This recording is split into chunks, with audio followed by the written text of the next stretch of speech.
scalpel trembled in Sarah's hand. Not from fear or hesitation, her surgeon's grip had remained steady through gunfire and death, but from something deeper, more primal. Exhaustion, perhaps, or recognition. She stared at the silver instrument, watching lamplight dance along its edge.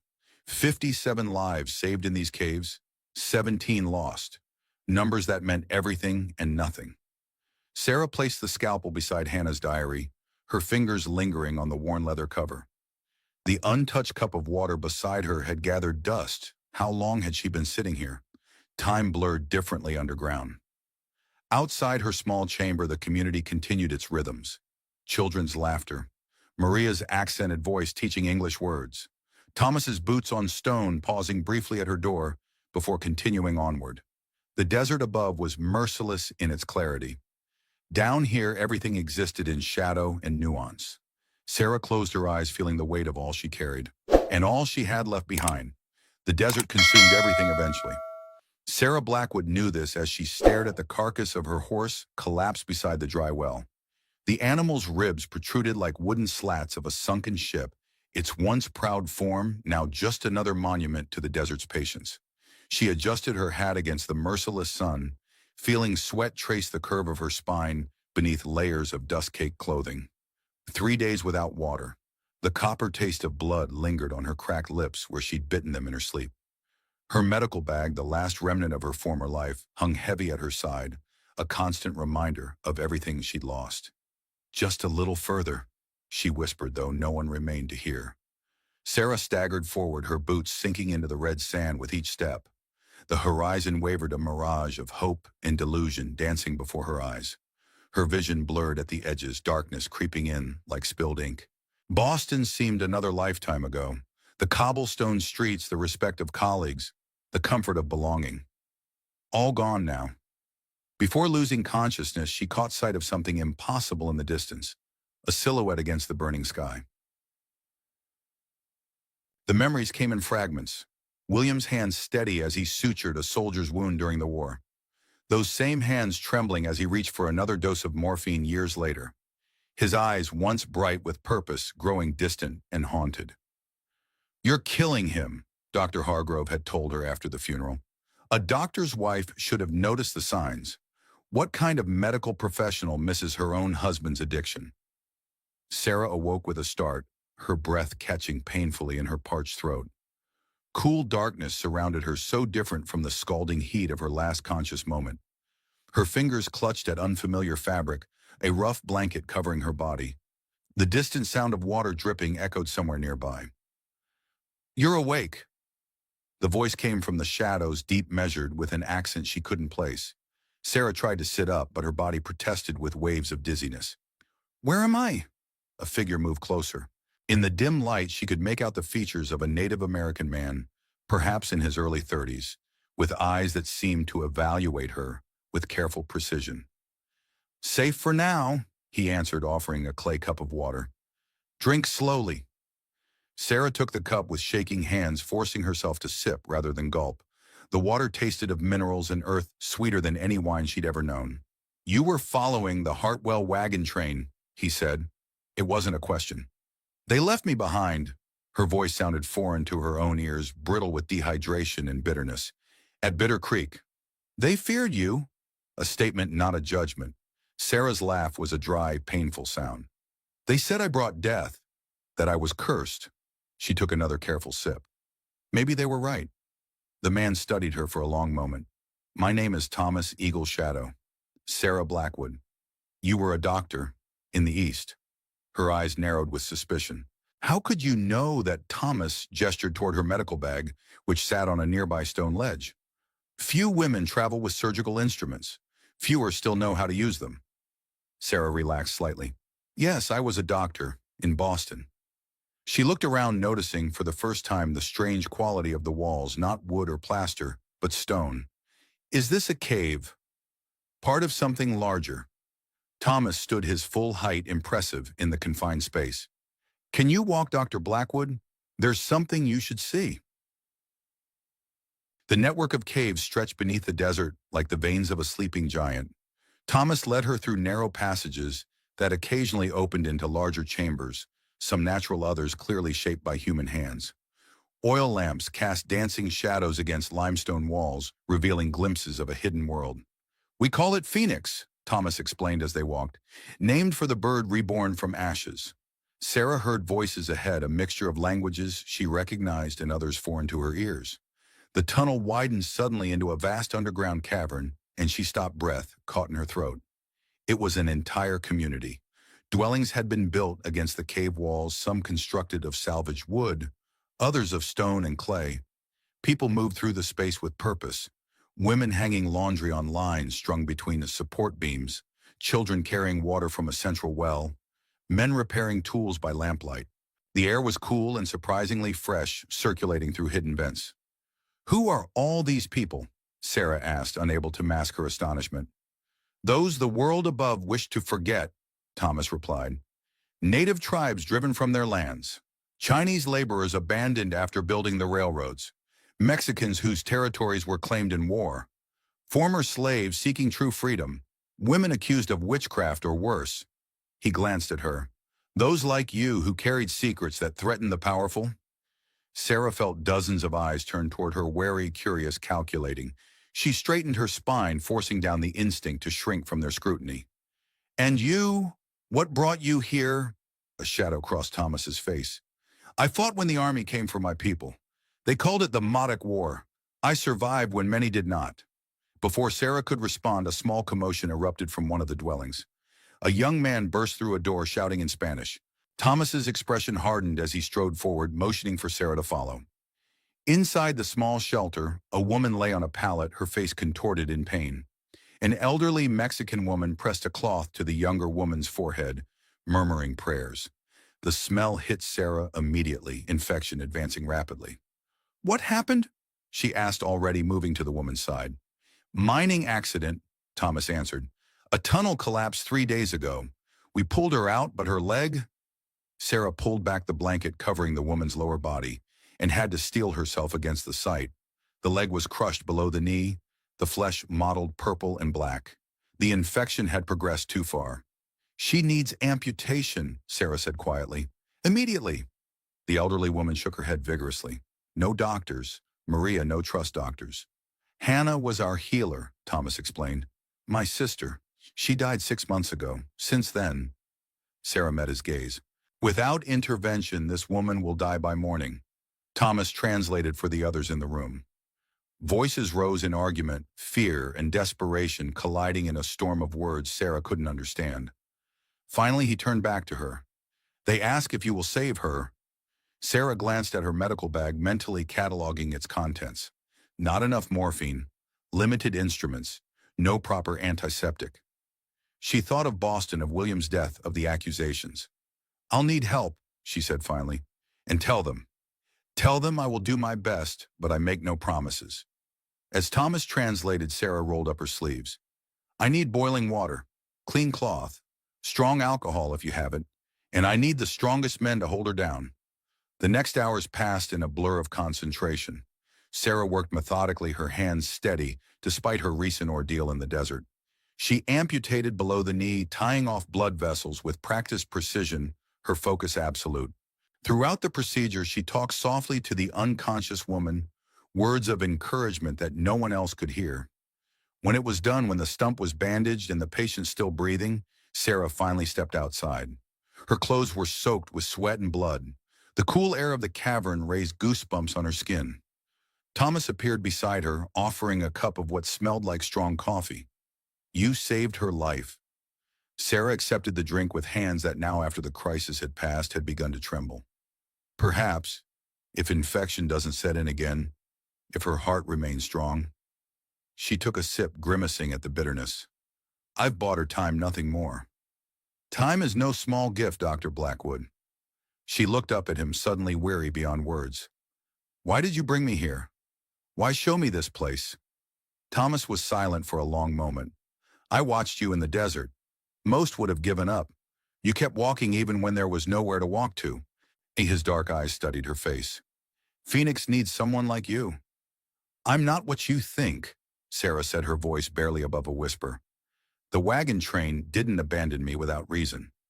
What happened in Boston, Dr. Blackwood? The question hung between them, heavy with implication.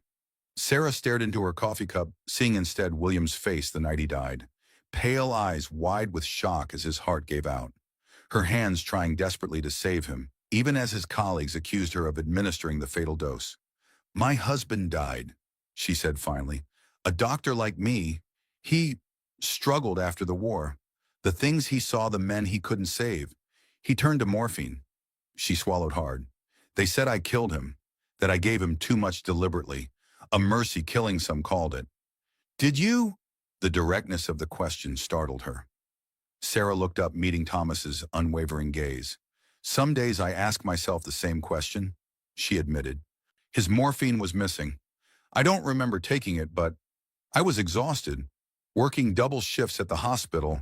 Perhaps I made a mistake. And with the wagon train, Sarah's laugh held no humor. A man was dying of pneumonia. I saved him. Then when fever swept through the camp, a woman died under my care. She shook her head. They said I was cursed, that death followed me from Boston. Thomas considered this. Death follows us all, Dr. Blackwood. Few have the courage to look it in the eye as you do. He gestured toward the underground community. These people have already been judged by the world above. They have little interest in judging others. Sarah slept deeply that night, exhaustion finally claiming her. When she woke, sunlight filtered through hidden vents in the ceiling of the small chamber Thomas had given her. For a moment she lay still, listening to the distant sounds of the underground community beginning its day. A knock at her door roused her fully. An elderly Chinese man stood outside, hands clasped before him. He bowed slightly.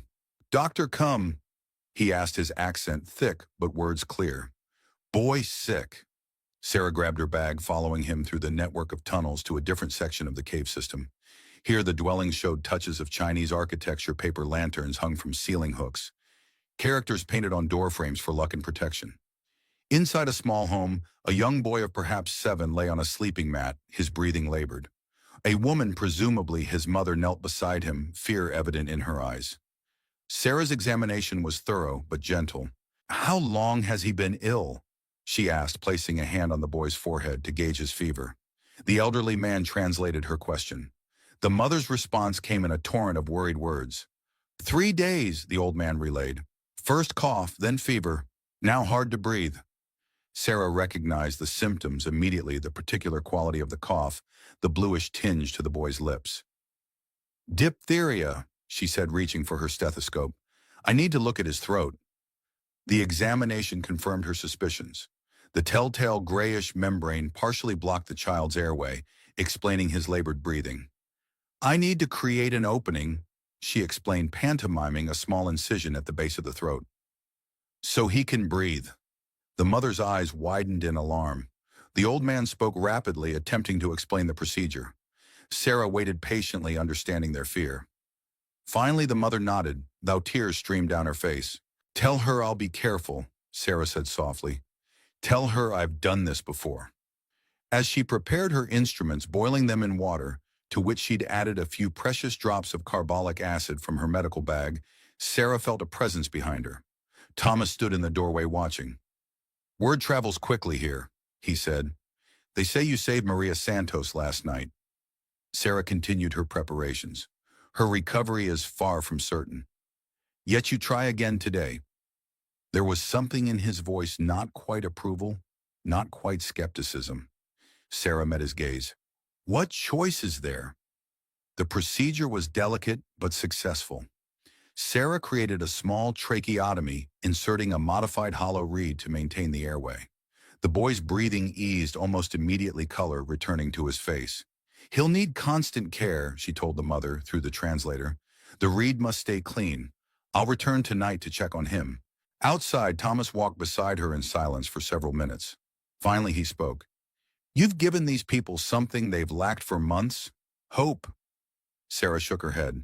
Hope is dangerous, Mr. Eagle Shadow, especially when pinned to someone like me. Why did you become a doctor? The question caught her off guard. My father was a physician. I assisted in his practice from the time I could hold instruments. A faint smile touched her lips at the memory. He believed women made better doctors, more attentive, less arrogant. He fought for my education when others called it unnatural. And your husband, he supported this work. William, Sarah's voice softened. We met during the war. I volunteered as a nurse. He was a surgeon with the Union Army. We shared the same beliefs about medicine, about helping those others abandoned. The irony wasn't lost on her. After the war, he changed. The memories haunted him. The men he couldn't save. Thomas nodded, understanding in his eyes. Many warriors carry such ghosts. They had reached a different section of the underground network, a larger chamber where several people were gathered around a central cooking fire. Conversation stopped as Sarah entered. Eyes followed her movements, some with gratitude, others with lingering suspicion. A tall Mexican woman approached her, bearing proud despite the crude crutch supporting her right side. Her left leg ended just below the knee, the bandage from Sarah's amputation visible beneath her skirt. Maria, Thomas said by way of introduction. She wishes to thank you. Maria spoke rapidly in Spanish, her dark eyes never leaving Sarah's face. Though Sarah couldn't understand the words, the emotion behind them was clear gratitude mixed with a survivor's fierce determination. When Maria finished, she extended her hand. Sarah took it, feeling the calluses of a life spent in hard labor. Tell her she's not out of danger, Sarah said. The bandages must be changed regularly, and she must rest no weight on that leg for at least 6 weeks. As Thomas translated, another voice cut through the chamber, sharp, accusatory. A Chinese woman stepped forward, her face contorted with anger. She pointed at Sarah, then at a small bundle cradled in another woman's arms. Sarah realized with a sinking feeling that it was a child, motionless and wrapped for burial. The woman's tirade continued, incomprehensible to Sarah, but clearly understood by others who shifted uncomfortably. Thomas's expression darkened. What is she saying? Sarah asked quietly. Li Wei lost her daughter last night, to fever. Thomas hesitated. She says your presence is no coincidence. That death follows white doctors. Sarah felt the familiar weight of accusations settle on her shoulders. She believes I caused this. She says her child was fine until you arrived, that you bring bad spirits. The chamber had grown silent, all eyes on the confrontation. Sarah stood very still, aware that her position in this hidden community hung in the balance. Tell her I understand her pain, Sarah said finally. Tell her I've lost people I loved too. And tell her, she paused, choosing her words carefully. Tell her I make no claims to magic or miracles. I am only a doctor with all the limitations that implies.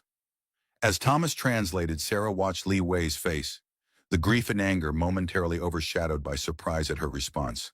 The woman said something else, shorter this time, before turning away with her child's body. What did she say? Sarah asked. That time will prove what you truly are. Thomas's voice was grim. Be careful, Dr. Blackwood.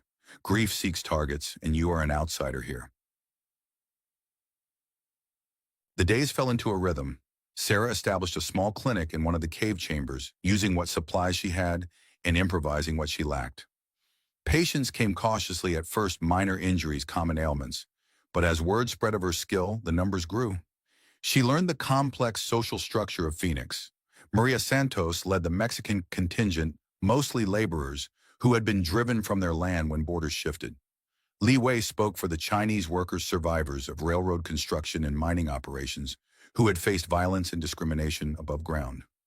A former slave named Isaiah Washington represented those who had escaped southern plantations, still hunted by law, despite the Emancipation Proclamation. And through it all, Thomas Eagle's shadow moved between groups respected by all but fully accepted by none.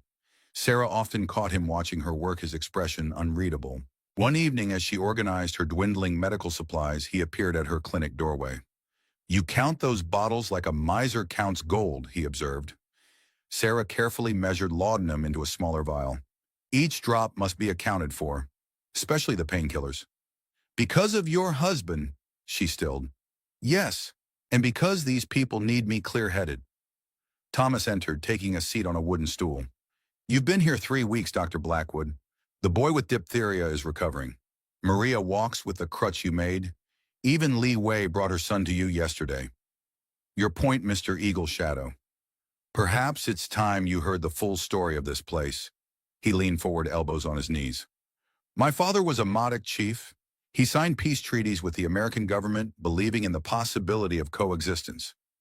Sarah set down her instruments, giving him her full attention. The treaties were broken as always. Thomas continued, bitterness edging his voice. When war came, my father was killed not in battle, but by assassination during supposed peace talks. I'm sorry, Sarah said softly. Thomas acknowledged her sympathy with a slight nod. My brother James and I fought. The army called us savages, terrorists. We called ourselves warriors. His gaze grew distant. When it ended, James was gone. I found these caves, began bringing others who had nowhere else to go. And your sister Hannah, pain flashed across his features. Hannah was younger, educated at a mission school. She knew medicine, a mixture of our people's ways, and what she learned from white doctors. He paused. She was our healer, until 6 months ago. What happened to her? Illness took her, Thomas said, but something in his tone made Sarah suspect there was more to the story.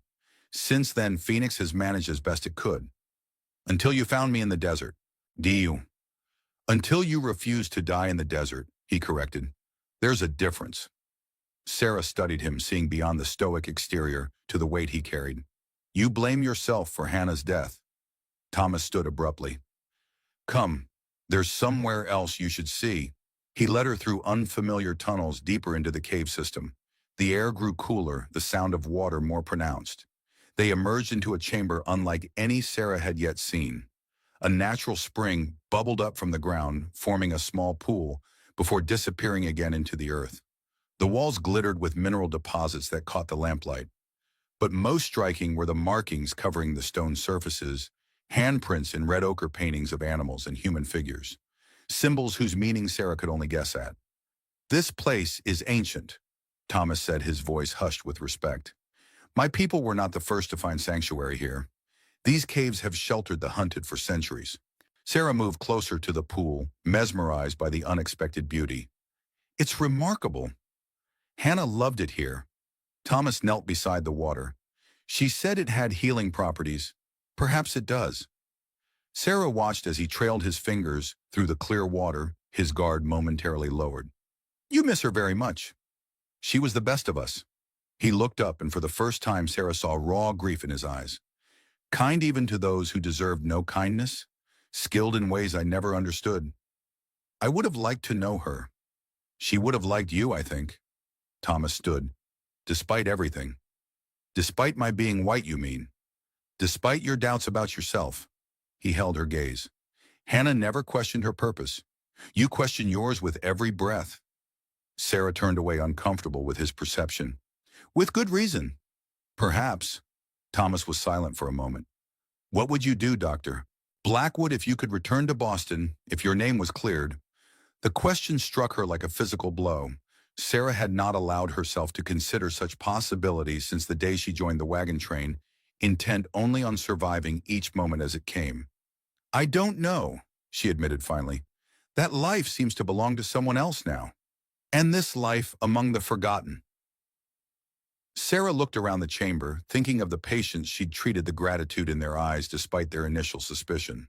It's unexpected, but not without purpose. Thomas nodded as if she'd confirmed something he already knew. Come, we should return before we're missed. As they retraced their steps through the tunnels, Sarah felt a subtle shift between them, not quite trust, but perhaps the beginning of understanding. They had nearly reached the main chamber when shouts echoed through the passageway.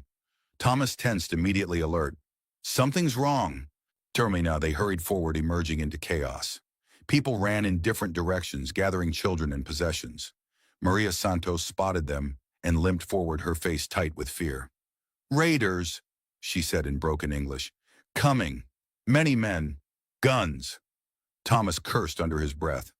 How did they find us? Water patrol saw dust. Riders. Coming this way.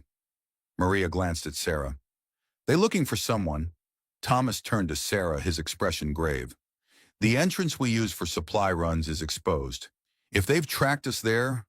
Who are they? Sarah asked. Bandits, most likely. They prey on isolated settlements, taking what they want. His jaw tightened. Women included. Sarah felt a chill run through her. What can we do? We have defensive positions. Hidden exits. Thomas was already moving, issuing orders in multiple languages. Everyone knows their role. And me. He paused, regarding her intently. That depends, Dr. Blackwood. Are you still running from your past or ready to face a new fight? Before she could answer, gunshots echoed from one of the tunnels. A young man staggered into the chamber, blood spreading across his shirt from a shoulder wound. They're inside, he gasped before collapsing. Sarah was at his side instantly, medical instincts overriding fear. Get me my bag, she ordered, applying pressure to the wound. As people scattered for defensive positions, Thomas knelt opposite her, his rifle already in hand. When I leave, seal the clinic door. Don't open it unless you hear my voice. Sarah nodded, focused on her patient. Thomas hesitated, then reached across to grip her shoulder briefly. We survived this, Dr. Blackwood, and perhaps we discuss your permanent position in Phoenix. A faint smile touched her lips despite the danger. Survive first. Negotiate terms later. He was gone in the next moment, shouting orders as he disappeared down the tunnel toward the gunfire. Others helped Sarah move the wounded man to her clinic, where she worked quickly to extract the bullet and staunch the bleeding. Outside, the sounds of fighting intensified, more gunshots, shouts in English and Spanish, the crash of overturned furniture. Sarah tried to focus solely on her patient, but her hands trembled slightly as she tied off a suture. Suddenly, the clinic door burst open. Sarah whirled, scalpel in hand, expecting raiders. Instead, Thomas stood there, supporting a young woman whose leg was drenched in blood. Knife wound, he said tersely. Femoral artery, I think. Sarah immediately cleared a space on her second table. How many wounded? 5 of ours, 3 of theirs. Thomas laid the woman down carefully. They weren't expecting resistance. Sarah cut away the woman's trouser leg, revealing a deep slash across the thigh. Blood pulsed from the wound with each heartbeat. The artery was indeed damaged. I need to clamp this immediately, she said, already reaching for her instruments. Hold her down. This will hurt. As she worked to save the woman's life, Sarah became aware of a new sound beneath the ongoing fight, a child's cry, high and terrified. She glanced up briefly, seeing Thomas's expression harden. Go, she told him. I have this. He nodded once and was gone again, moving with the deadly purpose of a man returning to battle. Sarah turned her complete attention to her patient fingers, working with practiced precision despite the chaos beyond her clinic walls. Time lost meaning as she moved between the wounded patching and suturing setting, broken bones extracting bullets. Each time the door opened, she braced for attackers, but it was always Phoenix residents bringing another injured person. Hours passed. The sounds of fighting faded, then ceased altogether. Sarah continued working, exhaustion a distant concern compared to the immediate needs before her. She was cleaning a head wound on an elderly man when the door opened once more. Thomas stood there, a child of perhaps 4 years, cradled in his arms. The little girl clung to him, face buried against his shoulder. Blood stained his shirt, though whether his or someone else's Sarah couldn't tell. It's over, he said, voice rough with fatigue. They're gone. Sarah exhaled slowly, only now realizing how tightly wound she'd been. Casualties. 2 of ours dead, several wounded. His expression darkened. 6 raiders dead, 2 captured. The little girl whimpered and Thomas shifted her gently in his arms. Her parents were on water patrol. They didn't make it back. Sarah felt a surge of grief for the child, now orphaned in this underground world of outcasts. Bring her here. Let me check her. The girl refused to let go of Thomas, so Sarah examined her while she remained in his arms. Apart from scrapes and bruises, she appeared physically unharmed. The emotional wounds would run deeper. What's her name? Sarah asked softly. Lucia. Thomas stroked the child's dark hair. Her family came from Mexico last year. Sarah touched the girl's cheek gently. Lucia is very brave. Thomas looked around the clinic at the row of injured now resting on makeshift pallets. As are you, Dr. Blackwood. You've saved many lives tonight. Not all of them, she said, thinking of the 2 who had died despite her efforts. Never all. No healer saves everyone. Thomas's voice held no judgment. Not even Hannah could do that. The mention of his sister reminded Sarah of their conversation before the attack of ancient caves and hidden springs of purpose found in unexpected places. She looked at her blood-stained hands, at the instruments she'd wielded with such certainty despite her doubts. You asked if I was running or ready to fight, she said quietly. The truth is, I don't know if I can stop running. The ghosts follow me, Thomas. He studied her face for a long moment. Perhaps that's because you're meant to face them, not outrun them. Before Sarah could respond, Maria Santos appeared in the doorway, her face grim despite her injured leg. The prisoners talk, she said to Thomas. They say a man pay them. White man. Marshal from Nevada. Thomas's expression hardened. Did they give a name? Maria nodded. Crawford. Daniel Crawford. Sarah felt the blood drain from her face. The clay cup she'd been holding slipped from her fingers, shattering on the stone floor. You know this man, Thomas said, watching her reaction. Yes.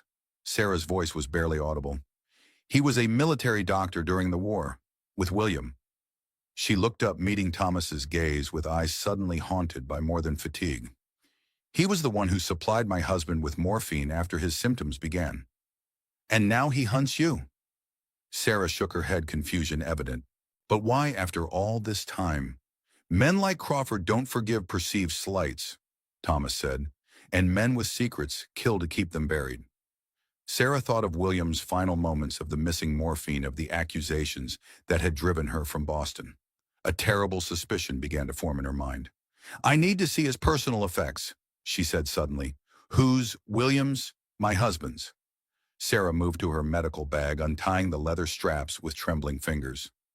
I kept his journal, his notes from the war. From the bottom of the bag, she withdrew a small leather-bound volume, its pages yellowed with age. She hadn't been able to bring herself to read it after his death, the pain too raw. Now she turned the pages, carefully searching. Here, she whispered finally, October 1865, 3 months after we returned from the front.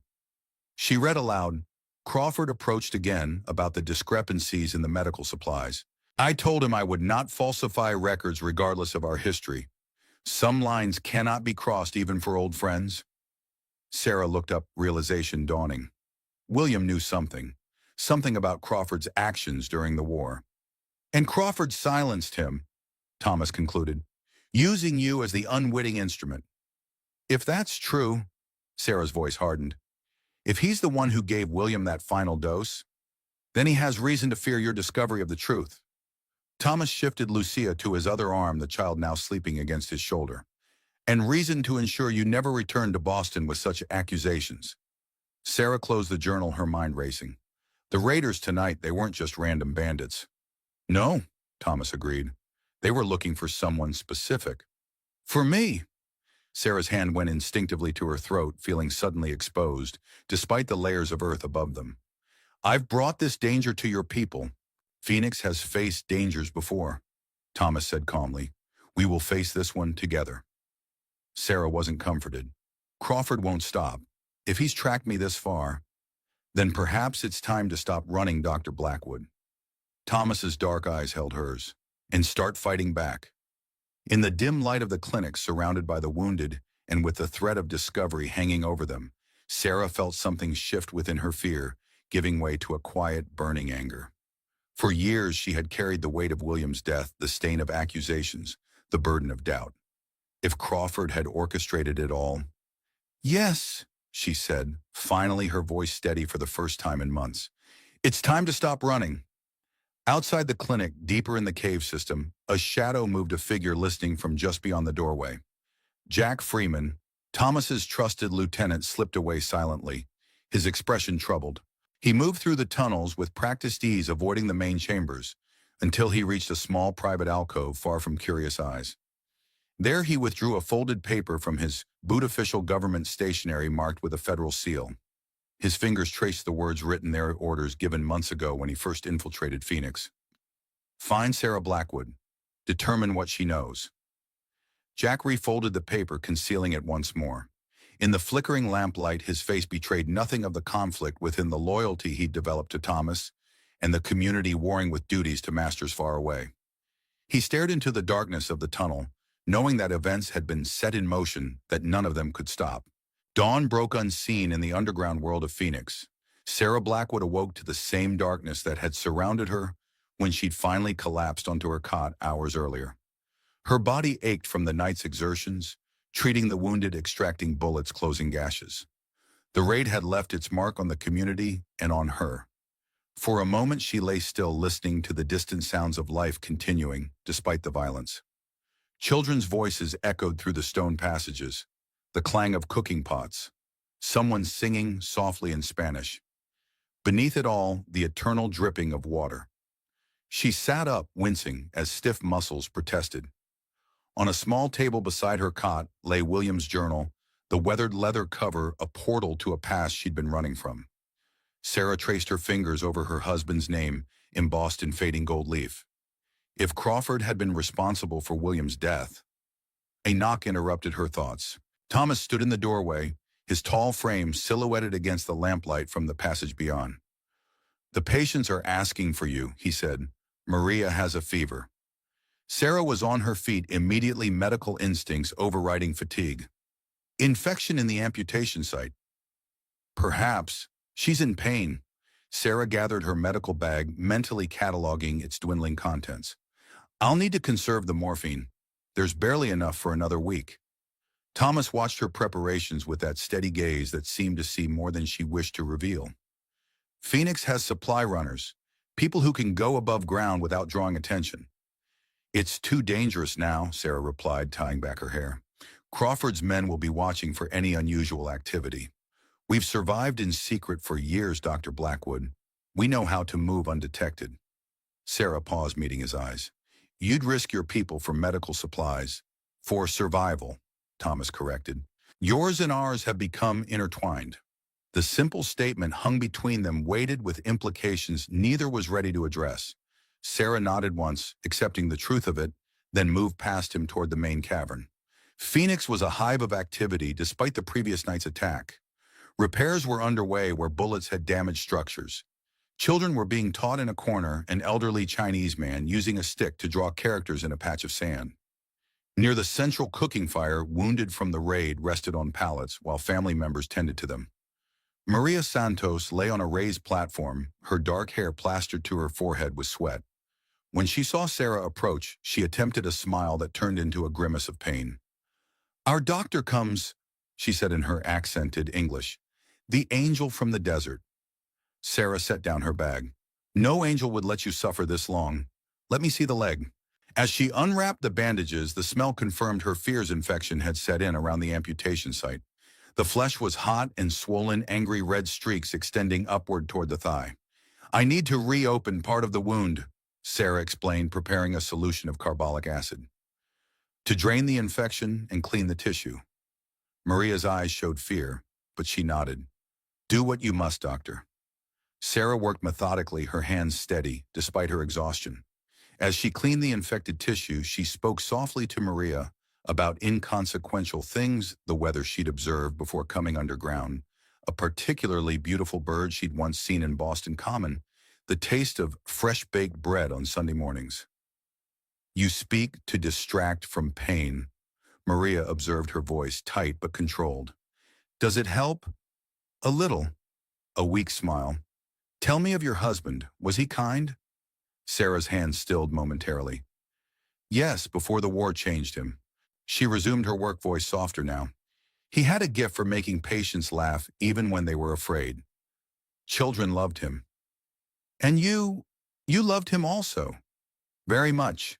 Sarah began rebandaging the cleaned wound. "Even at the end, when he wasn't himself anymore." Maria studied her face.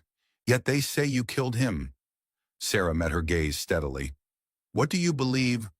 "I believe pain changes people, makes them do things they would not choose." Maria's dark eyes held no judgment.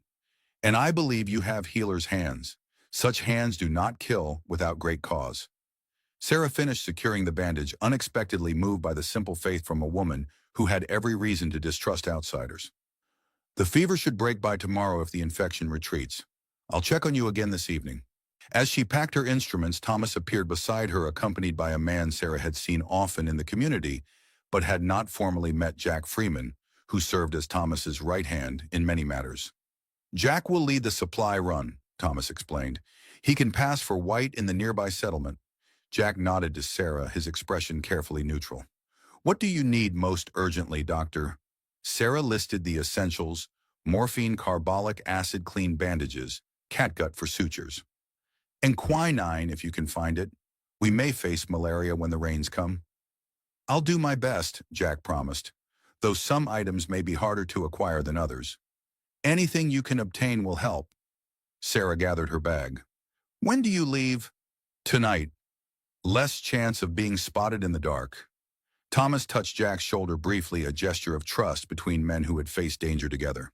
Take Charles and Miguel with you. Stay alert. As Jack departed to prepare for the mission, Thomas turned to Sarah. There's someone else you should see today. Isaiah Washington has been asking for you. Sarah followed Thomas through the network of caves to a section she hadn't visited before.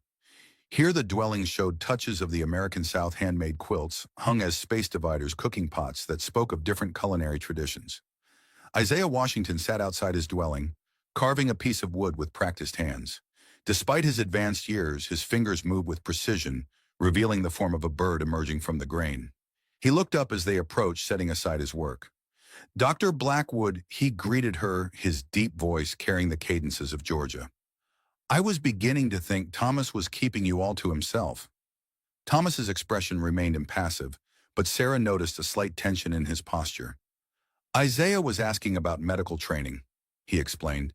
Given your skills and our limited resources, it seemed prudent to discuss. Isaiah gestured to a seat across from him. Please, doctor, join an old man for a moment. Sarah sat curious about this man who clearly commanded respect within the community. You were a slave. For 43 years, Isaiah confirmed without bitterness. Owned by the Washington family of Savannah. They gave me their name but nothing else. His hands resumed their carving. I learned to heal using what the land provided. Plants, roots, prayer. Folk medicine has value, Sarah acknowledged. I've seen results that scientific medicine can't always explain. Isaiah's laugh was warm and genuine. A white doctor admitting the limits of science. Hannah would have liked you indeed. At the mention of Thomas's sister, Sarah glanced toward him, but his face revealed nothing. I understand she combined traditional knowledge with modern techniques. She was a bridge between worlds, Isaiah agreed, as you might be if you choose to stay. The implication hung in the air that Sarah's presence in Phoenix might be more than temporary, more than just a hiding place from Crawford's pursuit. Isaiah believes we should establish a more formal medical training program, Thomas explained, teaching others what you and Hannah knew so Phoenix doesn't rely on a single healer. Sarah considered the idea, its practical value immediately apparent. It would be wise. No community should depend entirely on one person for their care, especially when that person might leave. Isaiah added, his shrewd eyes studying her reaction. I haven't decided my path forward, Sarah said carefully. Isaiah nodded as if she'd confirmed something. None of us chose to come here, Dr. Blackwood, but many of us have chosen to stay. He set his carving aside. Because above ground, the world sees only what it wishes to see. Down here, we see each other clearly. Thomas touched Sarah's shoulder lightly. We should continue. There are others who need your attention. As they walked away, Sarah glanced back to see Isaiah watching them, his expression thoughtful. He's a wise man, and a dangerous one in his way, Thomas replied. He sees too much. What does he see when he looks at you, Thomas? The question seemed to catch him off guard. For a moment, his carefully maintained composure slipped, revealing something vulnerable beneath. A man who failed to protect those he loved. Before Sarah could respond, shouts echoed from one of the tunnels leading to the surface. Thomas' tensed hand moving instinctively to the knife at his belt. Then a young boy burst into the chamber, eyes wide with excitement rather than fear. Rain, he exclaimed. It's raining above. The news spread rapidly through the community. Sarah watched in wonder as people set out containers beneath specific points in the cave ceiling, places where water would eventually seep through the layers of rock. Children ran about with newfound energy, as if the distant rainfall had somehow charged the very air they breathed. The first rain in months. Thomas explained, a rare smile softening his features. It means life for the desert above and fresh water for us below. Sarah found herself swept up in the unexpected celebration.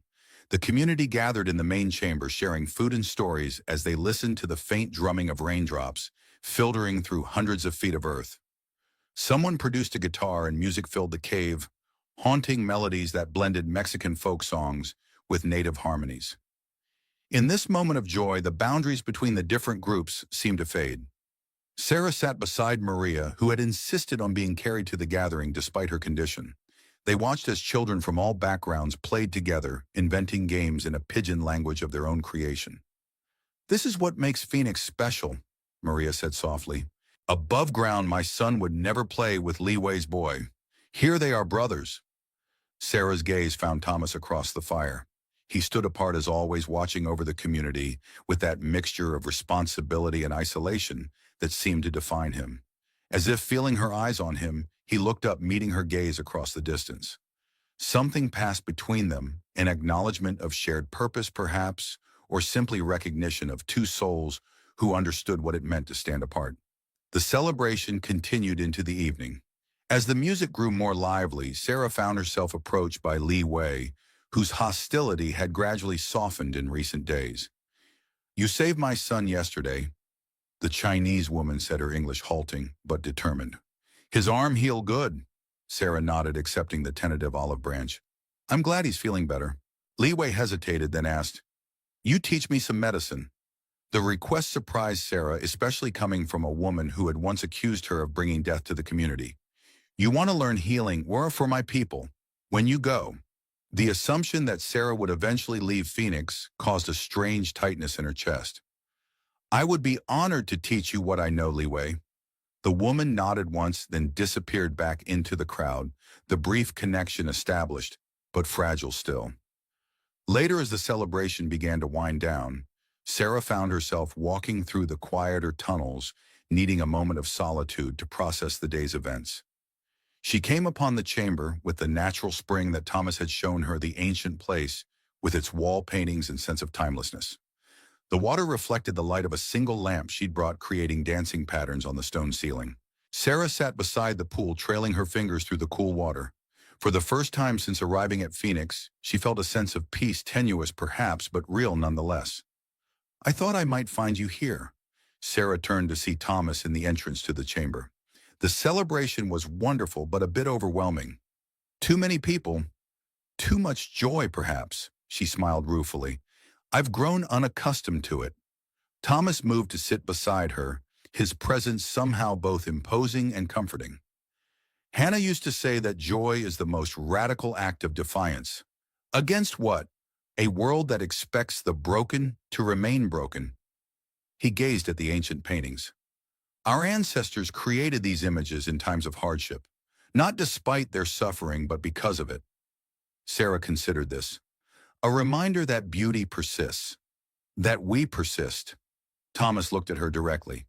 "You've brought more than medical skill to Phoenix, Sarah. You've brought possibility." The use of her given name startled her. Since her arrival, he had maintained a careful formality, addressing her as Dr. Blackwood. This subtle shift felt significant. What kind of possibility that wounds can truly heal, not just be covered or forgotten? His voice grew quieter. "Even the ones we inflict upon ourselves."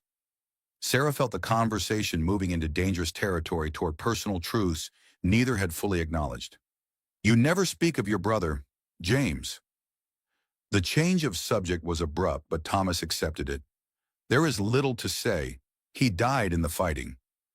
"You saw him fall?" A hesitation. "No, we were separated during a battle. I searched for his body afterward, but never found it." Thomas's jaw tightened. "The army claimed many kills they could not prove." "I'm sorry," Sarah said simply. "As am I." Thomas gazed into the reflective pool. "For many things." They sat in silence for a time, the gentle sound of water filling the space between them. Finally, Sarah spoke again. "Li Wei asked me to teach her about medicine, for when I leave." Thomas's expression remained neutral. "And will you leave?" "Crawford is still searching for me," Sarah reminded him. "My presence puts Phoenix at risk. Phoenix has always been at risk. That is the nature of refuge." Sarah studied his profile in the lamplight. "What are you asking of me, Thomas?" "Nothing you aren't willing to give." He met her gaze steadily. "But perhaps it's time to consider that running from Crawford will never end unless you face him." "Face a U.S. Marshal. With what army? With truth," Thomas said simply. If he killed your husband and framed you for it, there must be evidence. Sarah thought of William's journal of the cryptic references to Crawford's wartime activities. Even if there were, who would believe a woman over a federal officer, especially one with my reputation? There are those in the government who stand against corruption, Thomas said, even within a system built on it. Something in his tone caught Sarah's attention. You speak as if you know this firsthand. Thomas was silent for a long moment. Phoenix has connections, people who pass information when necessary. Jack maintains some of these contacts from his time before joining us. And these connections could help clear my name. Perhaps, if we can find proof of Crawford's actions. Sarah considered this possibility that the truth about William's death might finally come to light, that her own name might be cleared. It seemed almost too much to hope for. There's something else you should know, Thomas said, his voice taking on a new gravity. About Hannah. Sarah tensed, sensing they had reached a critical moment of trust. Tell me. She didn't die of illness, as I told you before. Thomas's eyes were fixed on the water, as if he couldn't bear to meet her gaze while speaking this truth. She took her own life. The revelation hung in the air between them. Sarah waited, giving him space to continue when ready. 6 months ago, she went above ground to treat a settler family struck with diphtheria. On her return journey, she was captured by a patrol of soldiers. Thomas's voice had grown tight with controlled emotion. They held her for 3 days. When we finally found her, she was changed. Broken in ways I couldn't heal. They assaulted her, Sarah said softly, the horror of understanding washing over her.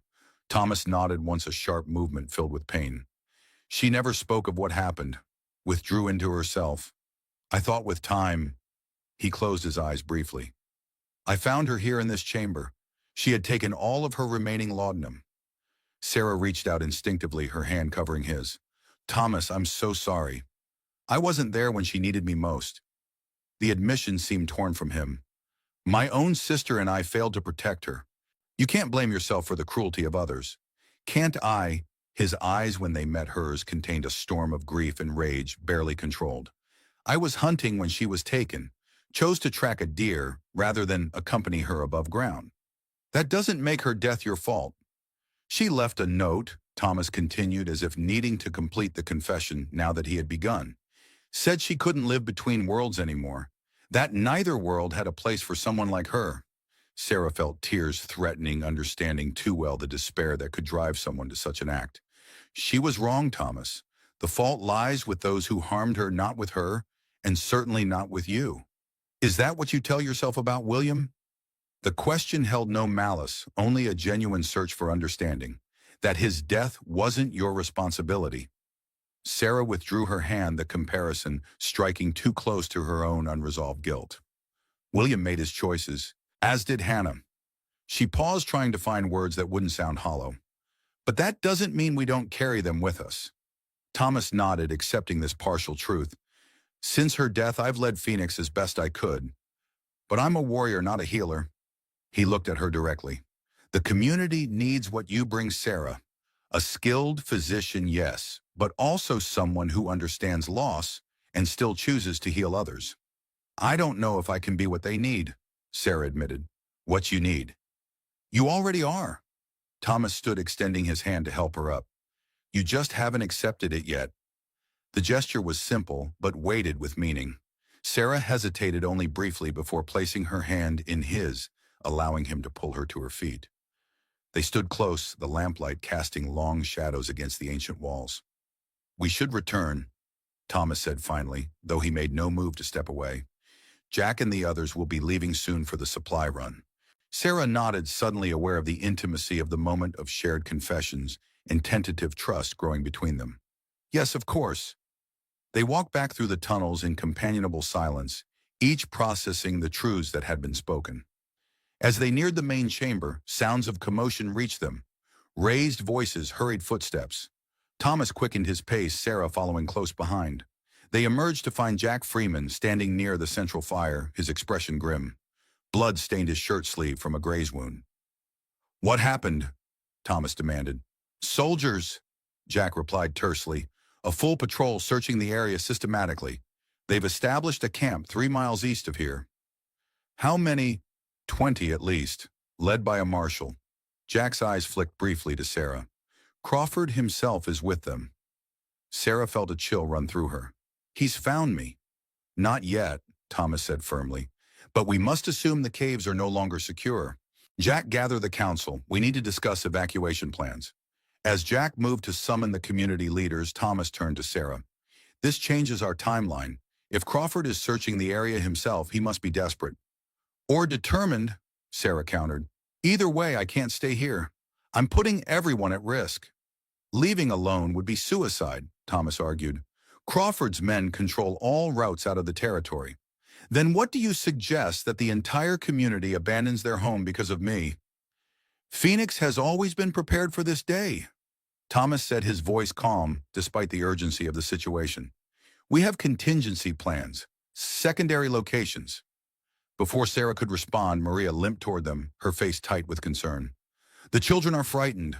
The mothers ask what we should do. Thomas addressed her with the steady authority that had made him Phoenix's de facto leader. Tell them to prepare essential belongings only. We may need to move quickly. As Maria nodded and turned away, Li Wei approached her son, clutching her hand. Soldiers search for white woman, she said bluntly. Why not give her to them, save Phoenix? Thomas's expression hardened.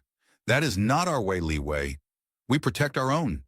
She is not our own, Li Wei countered. She bring trouble, like all whites. I brought medical care to your son, Sarah reminded her quietly. Would you have preferred he lose his arm to infection? Li Wei's eyes narrowed, but she didn't respond directly. My people say prepare to fight, not run. Fighting the U.S. Army is not a battle we can win, Thomas said. We've learned that lesson already. The council gathered rapidly. Isaiah Washington, Maria Santos, Li Wei, and several others Sarah had come to recognize as influential within their respective groups. Jack stood beside Thomas, his wound now bandaged. We have 3 options, Thomas began without preamble. Evacuate to the northern cave stand and fight, or split into smaller groups and scatter. The northern caves are not yet fully prepared, Isaiah pointed out, and winter comes early in those mountains. My people will not separate, Maria declared. We stay together or die together. Fighting means death, Jack added grimly.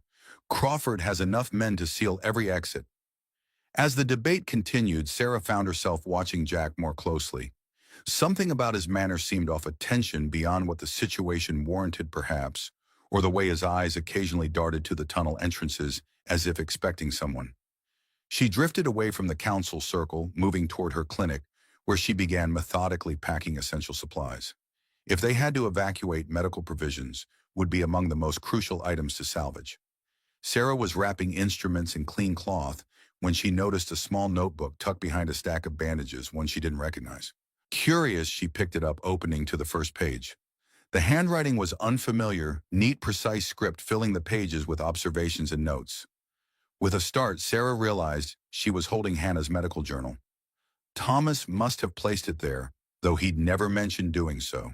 She turned the pages carefully, recognizing the notations of a fellow healer, treatment protocols, patient observations, herbal remedies. Hannah had been methodical and innovative, combining traditional knowledge with modern techniques, just as Thomas had described. Sarah continued reading, feeling a growing connection to this woman she would never meet. The entries became personal in places: Hannah's thoughts on the community, her hopes for its future, her frustrations with limitations of supplies and knowledge. Then abruptly the tone changed. The final entries became sparse, disjointed.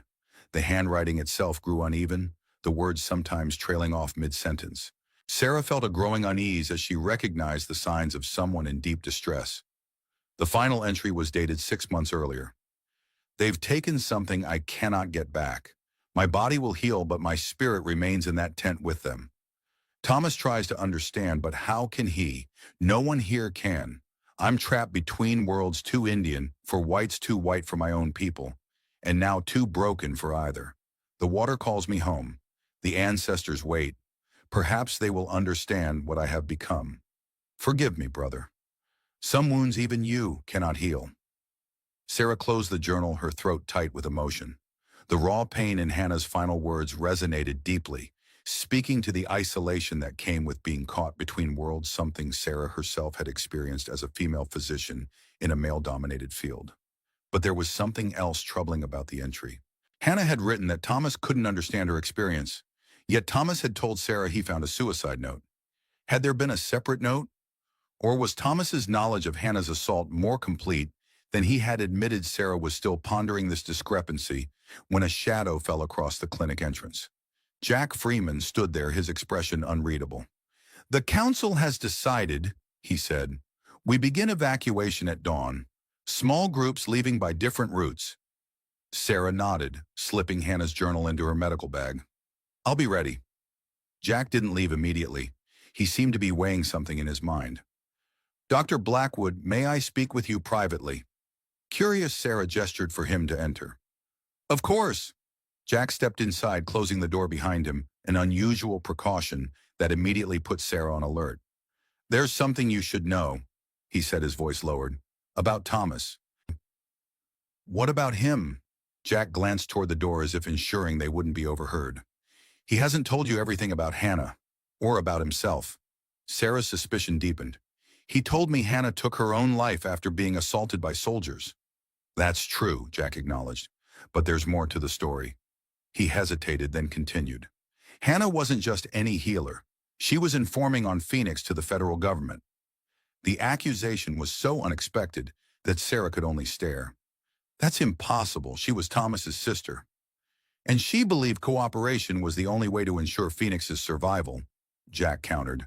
"She passed information to a contact in the territorial government, sanitized details about the community, nothing that would endanger anyone." "How could you possibly know this?" Jack's expression shifted, revealing something Sarah hadn't seen before, a bone-deep weariness. "Because I was her contact." The revelation landed like a physical blow.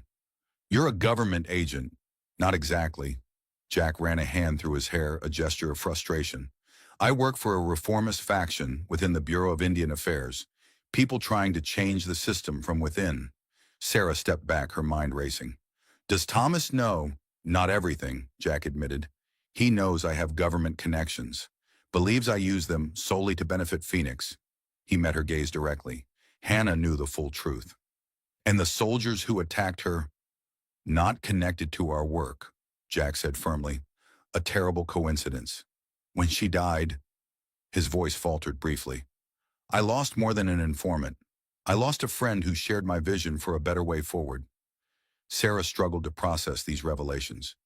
"Why are you telling me this now?"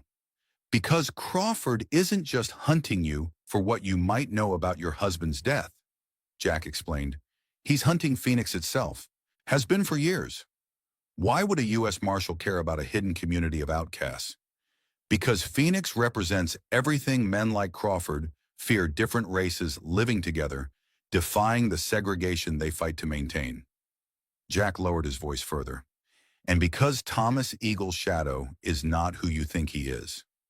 Sarah felt a creeping dread. "Explain." "His brother James didn't die in the Modoc War," Jack said. "He escaped, educated himself, rose through political circles under a different name." "That's not possible," Sarah protested. "A Native American man couldn't simply—" "James Eagle's shadow became James Eagle," Jack interrupted. "Currently serving as an aide to a U.S. Senator from Massachusetts, working to reform Indian policy from within the government itself." The pieces began to fit together in Sarah's mind.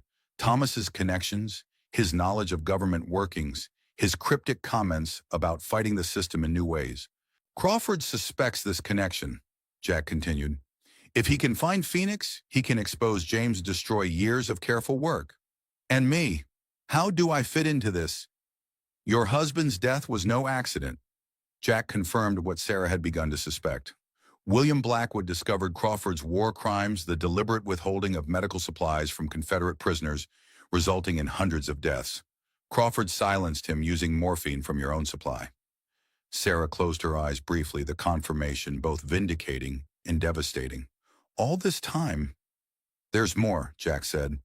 "Crawford fears you found evidence among your husband's effects. That's why he's hunted you so relentlessly." "The journal," Sarah whispered, thinking of William's entries. It contains some references, but nothing definitive. It might be enough with other evidence we've gathered. Jack moved toward the door. But first we need to get you safely away from here. Crawford's men are closing in. As if summoned by his words, shouts suddenly echoed through the cave system, urgent alarmed. Jack tensed, hand moving to his pistol. Too late, he murmured. Thomas burst into the clinic, his expression grim. They've found the eastern entrance. Armed men are inside the tunnels. Sarah grabbed her medical bag, already moving toward the door. How many? At least 10, with more outside. Thomas's eyes narrowed as he took in Jack's defensive posture, the tension between him and Sarah. What's happening here? No time, Jack said quickly. We need to move the children and elderly to the lower chambers. Thomas hesitated only briefly before nodding. Maria's organizing that now. I need you both with me, Sarah, for any wounded Jack for your shooting skills. As they hurried through the tunnels, Sarah's mind raced with all she'd learned. Thomas's brother alive and working within the government. Hannah's role as an informant. Jack's true purpose in Phoenix. And behind it all, Crawford's relentless pursuit not just of her, but of everything Phoenix represented. They emerged into the main chamber to find the community in controlled chaos. People moved purposefully, gathering belongings, shepherding children toward the deeper tunnels. Isaiah Washington stood directing traffic, his commanding presence, bringing order to the evacuation. Dr. Blackwood, he called, spotting her. We have injured at the eastern barricade. 3 men shot. Sarah nodded, already moving in that direction. Behind her, she heard Thomas issuing orders to defend the perimeter, to seal off secondary tunnels, to protect the retreat routes. The sounds of gunfire grew louder as she approached the eastern section. Phoenix defenders had constructed a hasty barricade of furniture and rock at a narrow point in the tunnel, where they exchanged fire with Crawford's men advancing from beyond. 2 wounded men had been pulled back behind the defensive line. Sarah knelt beside them, quickly assessing their injuries, one shot through the shoulder, another with a bullet lodged in his thigh. Neither immediately life-threatening if treated properly. As she worked to stabilize them, Thomas and Jack took positions at the barricade, adding their weapons to the defense. The air filled with gun smoke and the deafening reports of revolvers and rifles in the confined space. We can't hold them much longer, someone shouted. They're bringing in dynamite. Thomas turned to Jack. Take Sarah and the wounded through the western passage. Get them to the secondary location. I'm not leaving, Sarah protested, finishing a pressure bandage on the wounded man's leg. This isn't a debate, Doctor, Thomas said sharply. The community needs your skills. You can't provide them if you're dead or captured. Before Sarah could argue further, a new voice echoed through the tunnel, amplified, authoritative. Thomas, Eagle Shadow. We know you're in there. Surrender the woman and we'll spare your people. Crawford. Sarah felt ice in her veins at the sound of the man who had destroyed her life. Thomas's expression hardened into something dangerous. He's lying, Thomas said quietly. He'll kill everyone here to keep his secrets. Another volley of gunfire erupted closer now. One of the defenders cried out, falling back with a bullet in his arm. Sarah moved to him immediately, applying pressure to the wound. We need to retreat, Jack urged. Seal the tunnel behind us. Thomas hesitated, clearly, torn between standing his ground and protecting his people. Finally, he nodded. Fall back, controlled withdrawal. The defenders began retreating in stages too, providing covering fire, while others fell back 20 yards, then reversing roles. Sarah and Jack helped move the wounded, retreating deeper into the cave system. Behind them, Thomas and 2 others remained at the final choke point, preparing to collapse the tunnel. They had placed strategic charges, black powder packed into drilled holes in the ceiling. Everyone clear, Thomas called. Clear, came the response from further down the passage. Thomas lit the fuse, then sprinted toward them. Run! They raced around a bend in the tunnel just as a muffled explosion shook the cave. Dust and debris billowed past them as the charges detonated, bringing down tons of rock to seal the passage. When the dust settled, they found themselves in one of the larger chambers. The community had gathered there, frightened but orderly, waiting for direction. Maria sat with the children, keeping them calm with quiet stories. Leeway and her group maintained a stoic silence. Isaiah moved among the elderly, offering reassurance. Thomas surveyed the assembled people, his people, with a complex mixture of pride and concern. The eastern entrance is sealed, but it won't hold Crawford forever. We need to evacuate through the western passages immediately. And go where Li Wei demanded. Winter comes. Children cannot travel far. We have shelters prepared, Thomas assured her. 3 days' journey north. Jack will lead the first group now. As the community began organizing into smaller traveling parties, Thomas drew Sarah aside. You'll go with the first group. Jack will ensure you reach safety. And you? Sarah asked, already knowing the answer. I'll bring the last group. Someone needs to make sure everyone gets out. Their eyes met in the dim light of the emergency lamps. So much remained unspoken between them. Questions, suspicions, and something deeper that neither had fully acknowledged. Be careful, Thomas, Sarah said finally.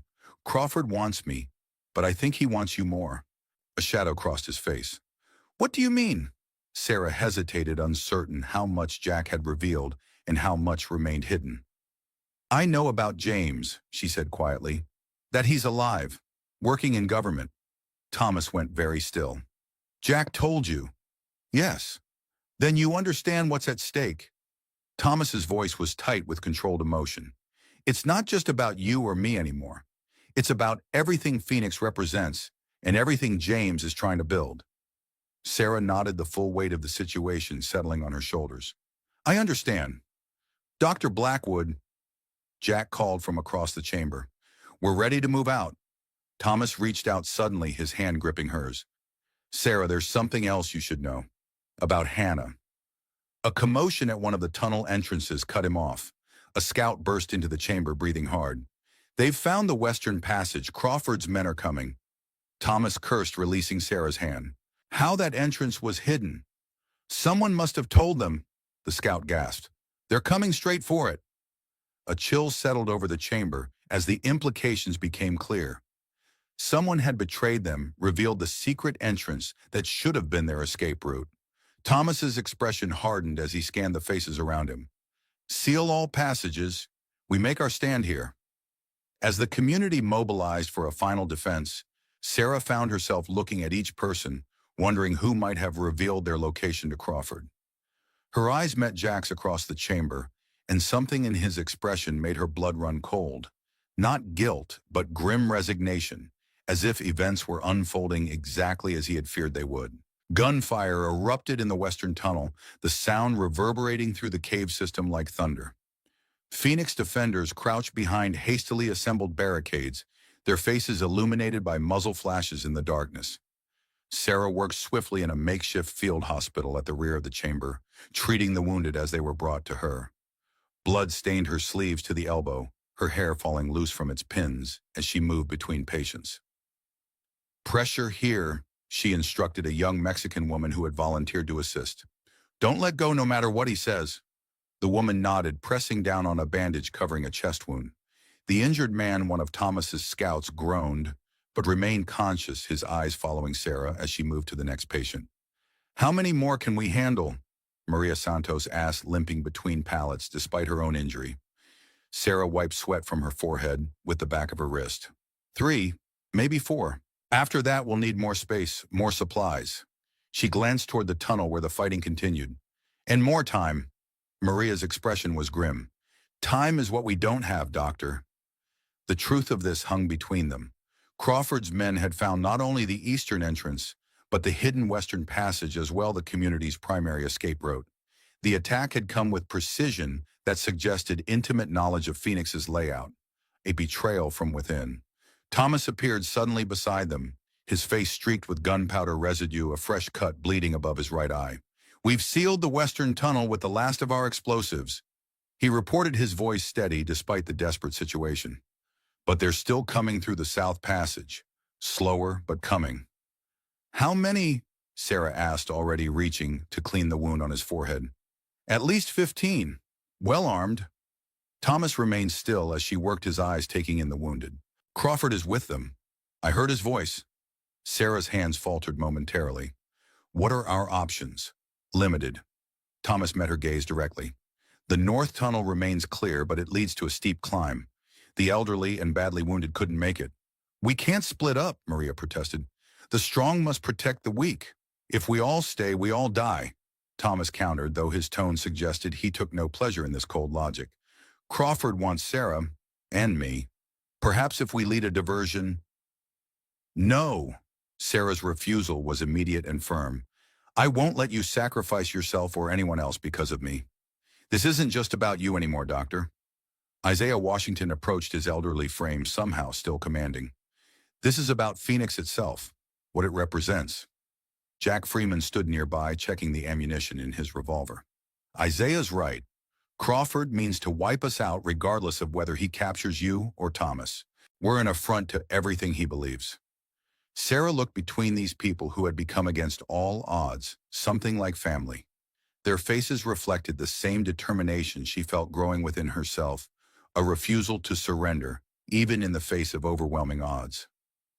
Then we fight, she said simply, not just for survival, but for truth. Thomas studied her with an intensity that seemed to see straight through to her core. What do you propose? Sarah thought of William's journal, of Hannah's final words, of all she had learned about Crawford's crimes. We've been reacting always on the defensive. Perhaps it's time we set the terms of engagement. A faint smile touched Thomas's lips, the expression of a warrior recognizing a kindred spirit. I'm listening. The plan came together quickly, born of desperation and surprising clarity. As Phoenix defenders continued holding the sealed tunnels, Sarah, Thomas, and Jack prepared for a different kind of battle. In a small side chamber, Sarah changed from her blood-stained clothes into a simple dress, one that had belonged to Hannah. The symbolism wasn't lost on Thomas, who watched her with unreadable eyes. It suits you, he said quietly. Sarah smoothed the unfamiliar fabric. I hope she wouldn't mind. Hannah believed in necessary sacrifices. Thomas checked his rifle one final time. She would understand what we're attempting. Jack entered, carrying a bundle wrapped in oilcloth. I've gathered what you asked for, Doctor, though I still think this plan borders on madness. Most last stands do, Sarah replied, accepting the package. Inside were William's journal, Hannah's medical diary, and a small leather pouch containing personal items she'd requested from various community members. The North Passage is clear, Jack reported. Isaiah has the first group ready to move out, mostly children and their mothers. Thomas nodded. And Crawford, still directing the assault from the south tunnel. He's holding back, letting his men take the risks. Cowards often do, Sarah observed, securing the bundle inside a satchel. A young boy appeared at the doorway, breathless from running. They've broken through the first barricade. Maria says 10 minutes, no more. Thomas clasped the boy's shoulder. Tell her to fall back to the second position. No unnecessary risks. As the boy disappeared, Sarah felt the weight of impending violence settling over them. So many will die today. Perhaps, Thomas's voice was soft, or perhaps this ends differently than Crawford expects. Jack checked his pocket watch. It's time. The diversion team is in position. The three moved through the tunnels toward the northern passage, passing groups preparing to evacuate. Parents clutched children close, the elderly gathered minimal possessions, the wounded were secured on stretchers. All watched Sarah, Thomas, and Jack with a mixture of hope and fear. Leeway stood at the passage entrance, her son at her side. Her expression remained stoic, but something had changed in her eyes when they met Sarah's, a reluctant respect perhaps. You not have to do this, she said as Sarah approached. We fight, you run.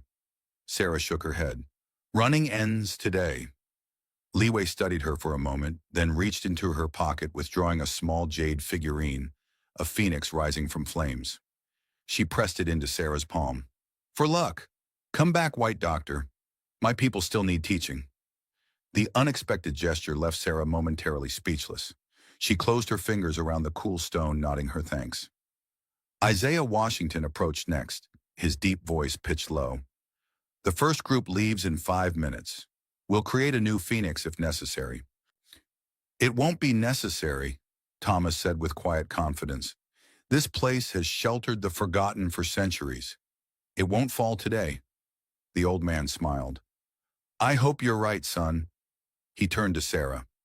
Your father would be proud of the physician you've become, Dr. Blackwood. And the woman. Sarah felt a tightness in her throat. Thank you, Isaiah.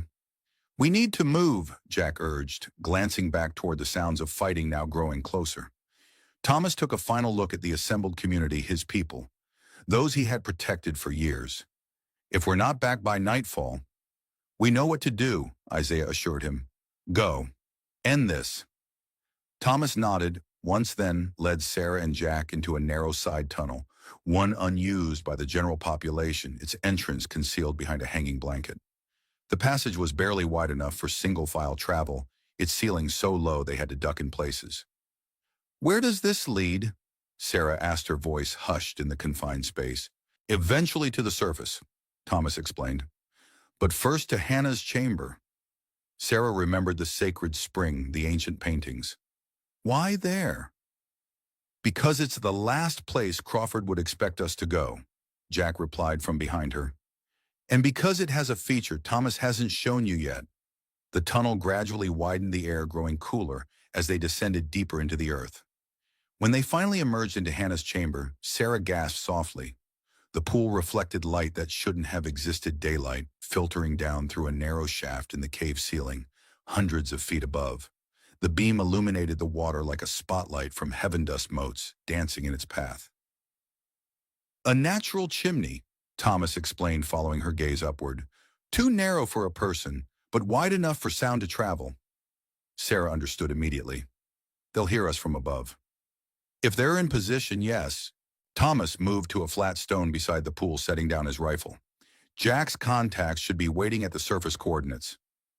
And if they're not, Sarah asked, then we've made a very grave mistake, Jack admitted, and likely signed our death warrants.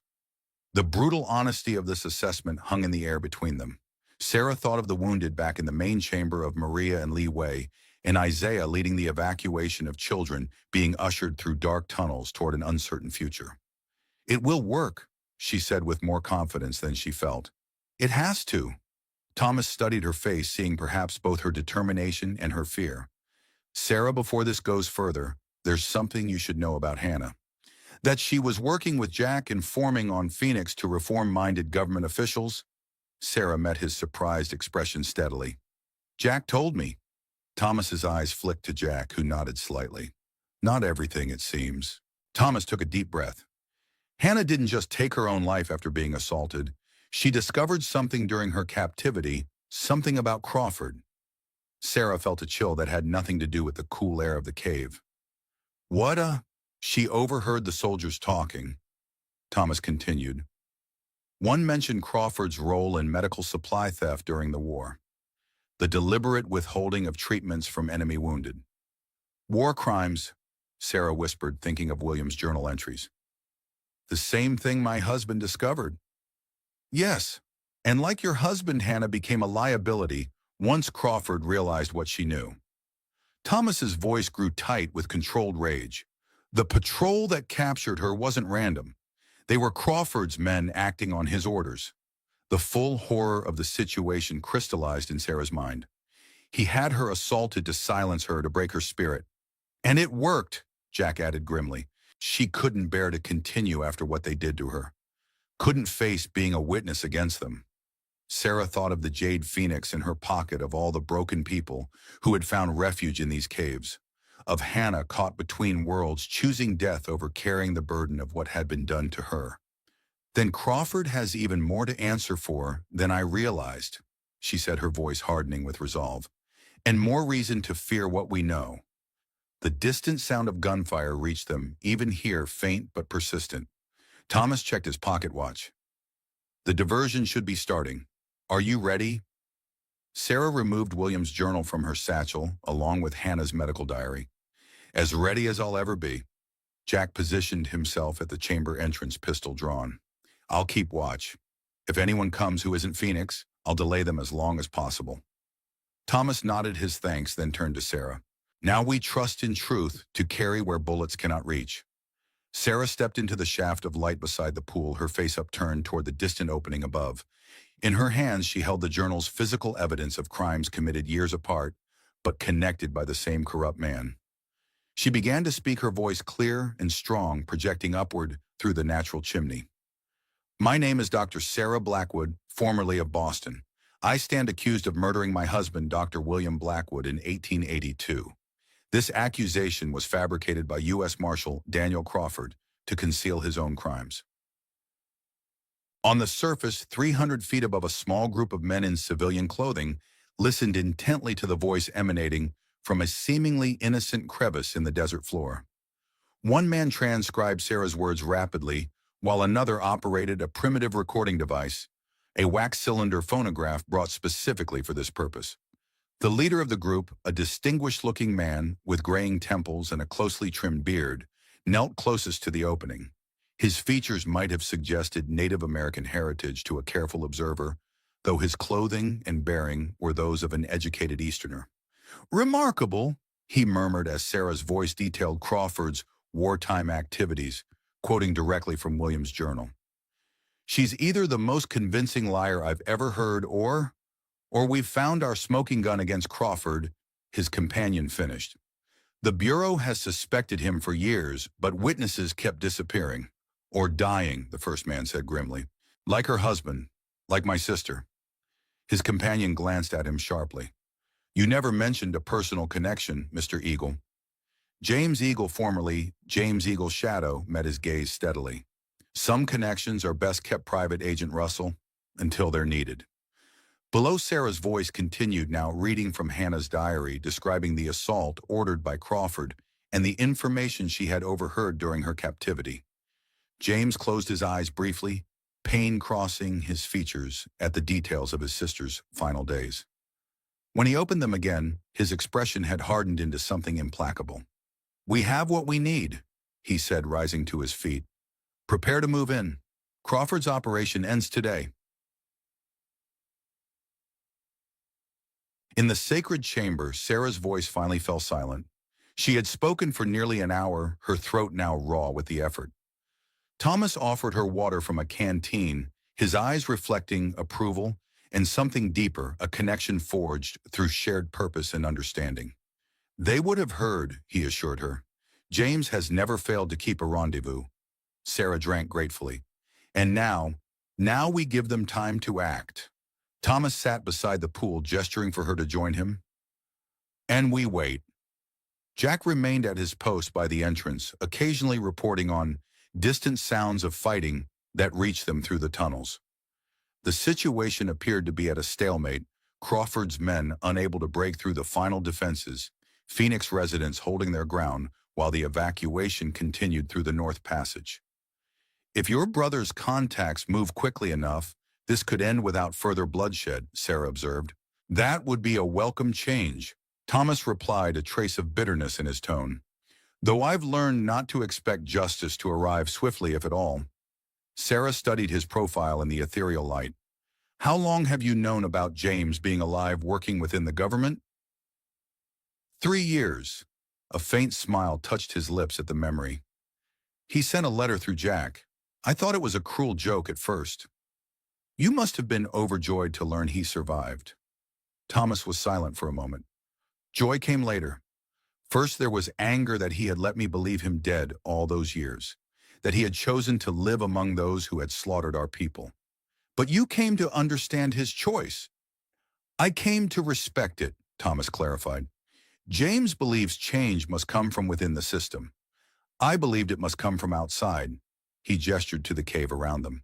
"We each found our own way to fight."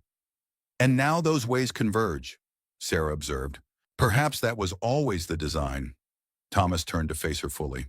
Hannah believed in signs in the pattern beneath seemingly random events. She would say your arrival in the desert was no accident. Sarah thought of the circumstances that had brought her here, the wagon train's abandonment, her near death in the desert. Thomas finding her at precisely the right moment. "What do you believe?" she asked softly. Thomas's dark eyes held hers. "I believe in what I can see, what I can touch. And what I see before me is a woman of extraordinary courage who has brought healing to my people when they most needed it." The simple declaration, spoken without embellishment, affected Sarah more deeply than flowery praise might have. Before she could respond, Jack appeared beside them, his expression tense. "Someone's coming through the tunnel," he whispered. Single set of footsteps moving cautiously. Thomas was on his feet, instantly, rifle raised. "Phoenix member. Can't tell.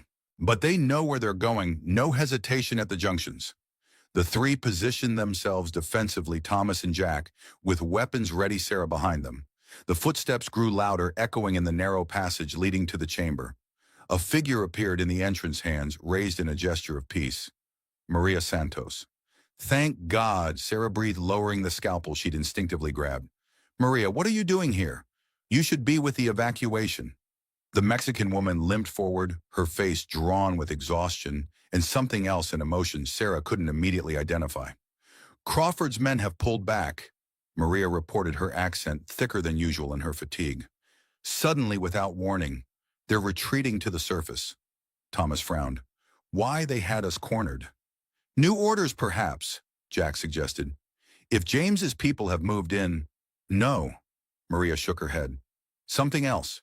Crawford himself came to the barricade under flag of truce. He asked to speak with Dr. Blackwood. Sarah felt a chill run through her. He knows I'm here. He offers terms, Maria continued. You surrender yourself, he leaves Phoenix in peace. 1 hour to decide, he says. It's a trap, Jack said immediately. Crawford would never leave witnesses. Agreed, Thomas added. Once he has Sarah, there would be nothing to prevent him returning, with more men, more dynamite. Sarah listened to their tactical assessment, but her mind was already moving in a different direction. What if we accept? Three faces turned to her in unified disbelief. You can't be serious, Jack protested. Crawford would kill you, Thomas stated flatly, after forcing you to reveal what evidence you have against him. Perhaps, Sarah's voice was calm, her physician's mind clinically analyzing the situation. Or perhaps this is exactly the opportunity we need. To do what? Maria asked. To end this on our terms, not his. Sarah looked at each of them in turn. We've sent our evidence up to the surface. James and his contacts should be moving by now. All we need is to keep Crawford in place until they arrive. Understanding dawned in Thomas's eyes. You want to stall him? I want to confront him, Sarah corrected. Face to face. After all these years. Too dangerous. Thomas shook his head firmly. He's a desperate man. Cornered animals are most deadly. Which is why he won't be expecting me to walk straight into his hands, Sarah argued. The surprise alone might keep him off balance long enough. Jack considered this. It could work. If James received your testimony and is moving as quickly as we hope. And if not, Sarah said quietly, then at least the rest of Phoenix survives. Thomas stepped closer, his voice dropping so only she could hear. I didn't save you from the desert just to watch you sacrifice yourself now. Sarah met his intense gaze. You didn't save me, Thomas. You found me. There's a difference, remember. She placed a hand on his arm. Trust me to finish what we've started. Something passed between them in that moment, a recognition of shared purpose that transcended words. Finally, Thomas nodded, though reluctance was evident in every line of his body. Not alone, he insisted. I'll accompany you to the meeting point. We all will, Jack added, checking his pistol. At a distance as backup. Maria limped forward, producing a small knife from her boot. I come also. Crawford's men hurt my people. I want to see his face when he falls. Sarah looked at these three disparate individuals, a native warrior, a government agent, a Mexican immigrant united now in common cause. In them, she saw the promise of Phoenix itself, different worlds coming together to create something stronger than any could be alone. Very well, she agreed, but I speak with Crawford alone. The rest of you remain hidden unless something goes wrong. Define wrong, Jack said dryly. If he shoots me, Sarah replied with grim humor, that would qualify. The meeting place Crawford had designated was the main cavern of Phoenix, now emptied of all inhabitants, save the defenders at the barricades. Torches illuminated the space, casting long shadows against the stone walls. The air still smelled of gunpowder and blood. Sarah walked alone into the chamber, her steps echoing in the unnatural silence. She wore Hannah's dress, her medical bag at her side, her hair pulled back severely from her face. She carried no visible weapon, though a scalpel was concealed in her pocket, a final resort she hoped not to need. Crawford stood waiting in the center of the room, flanked by two armed deputies. He looked much as Sarah remembered from Boston, tall, distinguished, with silver at his temples and cold authority in his bearing. His marshal's badge gleamed on his chest, a symbol of the power he had wielded and abused for so long. Dr. Blackwood, he greeted her, his voice carrying the refined accent of Eastern education. You've led me on quite a chase. Sarah stopped several paces away from him. Not by choice, Marshal Crawford. Daniel, please. His smile never reached his eyes. After all, I was a friend of your husband's. Is that what you call a man you murdered? The blunt accusation hung in the air between them. Crawford's smile faltered slightly, but his composure remained intact. Still clinging to that delusion, William died of a self-administered overdose, a tragic end to a brilliant mind damaged by war. He shook his head in practiced sympathy. Your grief has constructed an elaborate fantasy to avoid facing your own complicity in his addiction. You supplied him with morphine after the war, Sarah stated, her voice steady. Ensured he remained dependent even as he tried to break free, because he knew what you'd done with the medical supplies meant for Confederate prisoners. A flicker of something, surprise perhaps, or concern crossed Crawford's features before he mastered it. Interesting theory, lacking evidence, of course. William kept records, notes about your discrepancies in the supply chain. Sarah watched him carefully. He confronted you about it, didn't he? Threatened to report your actions to the authorities. William was disturbed, Crawford replied, though his tone had hardened slightly. Hallucinating conspiracies where none existed. As you appear to be doing now. Sarah took a step closer, emboldened by the knowledge that Thomas, Jack, and Maria were positioned in the shadows around the chamber, weapons ready. And Hannah, Eagle Shadow. Was she hallucinating too when she overheard your men discussing those same war crimes during her captivity, before they assaulted her on your orders? At this, Crawford's facade cracked slightly. You've been listening to savages and criminals. This place, he gestured contemptuously at the cave around them, is a den of fugitives and degenerates, hardly reliable witnesses. Yet here you are, Marshal, Sarah observed, pursuing me across territories, expending considerable government resources, all for a woman accused of a crime 3 years ago on the opposite coast. She tilted her head slightly. Unless there's something more you fear I might reveal. Crawford's patience visibly thinned. Enough games, Doctor. You know why I'm here. William's journal. I want it in any other documentation you might possess. And in exchange, I allow the community to disperse peacefully. No pursuit, no prosecution. Sarah smiled faintly. You must be truly desperate to offer such generous terms. Crawford's hand moved to rest on his pistol. My generosity has limits, as does my patience. I have William's journal, Sarah admitted, and Hannah's medical diary. Both contain references to your crimes, but they're no longer in my possession. Crawford's eyes narrowed. Where are they? On their way to Washington, along with my sworn testimony about everything that's happened from William's death, to your pursuit across territories, to your attack on Phoenix. For the first time, genuine alarm showed on Crawford's face. You're bluffing. Am I? Sarah's confidence grew as she recognized the fear beneath his controlled exterior. This cave system has features you couldn't possibly understand. Ways of communicating with the surface that don't require physical passage. Superstitious nonsense? Crawford snapped, but his eyes darted around the chamber, suddenly less certain. Perhaps. But at this moment, federal agents are moving to secure this area. Your men have already begun to sense it, which explains their retreat. Sarah took another step forward. Your career is over, Daniel. The only question remaining is how many charges you'll face. Crawford's control finally shattered. With a motion too quick to anticipate, he drew his pistol, aiming it directly at Sarah's heart. You think you've won, he snarled. That your testimony matters. I've built a reputation over decades.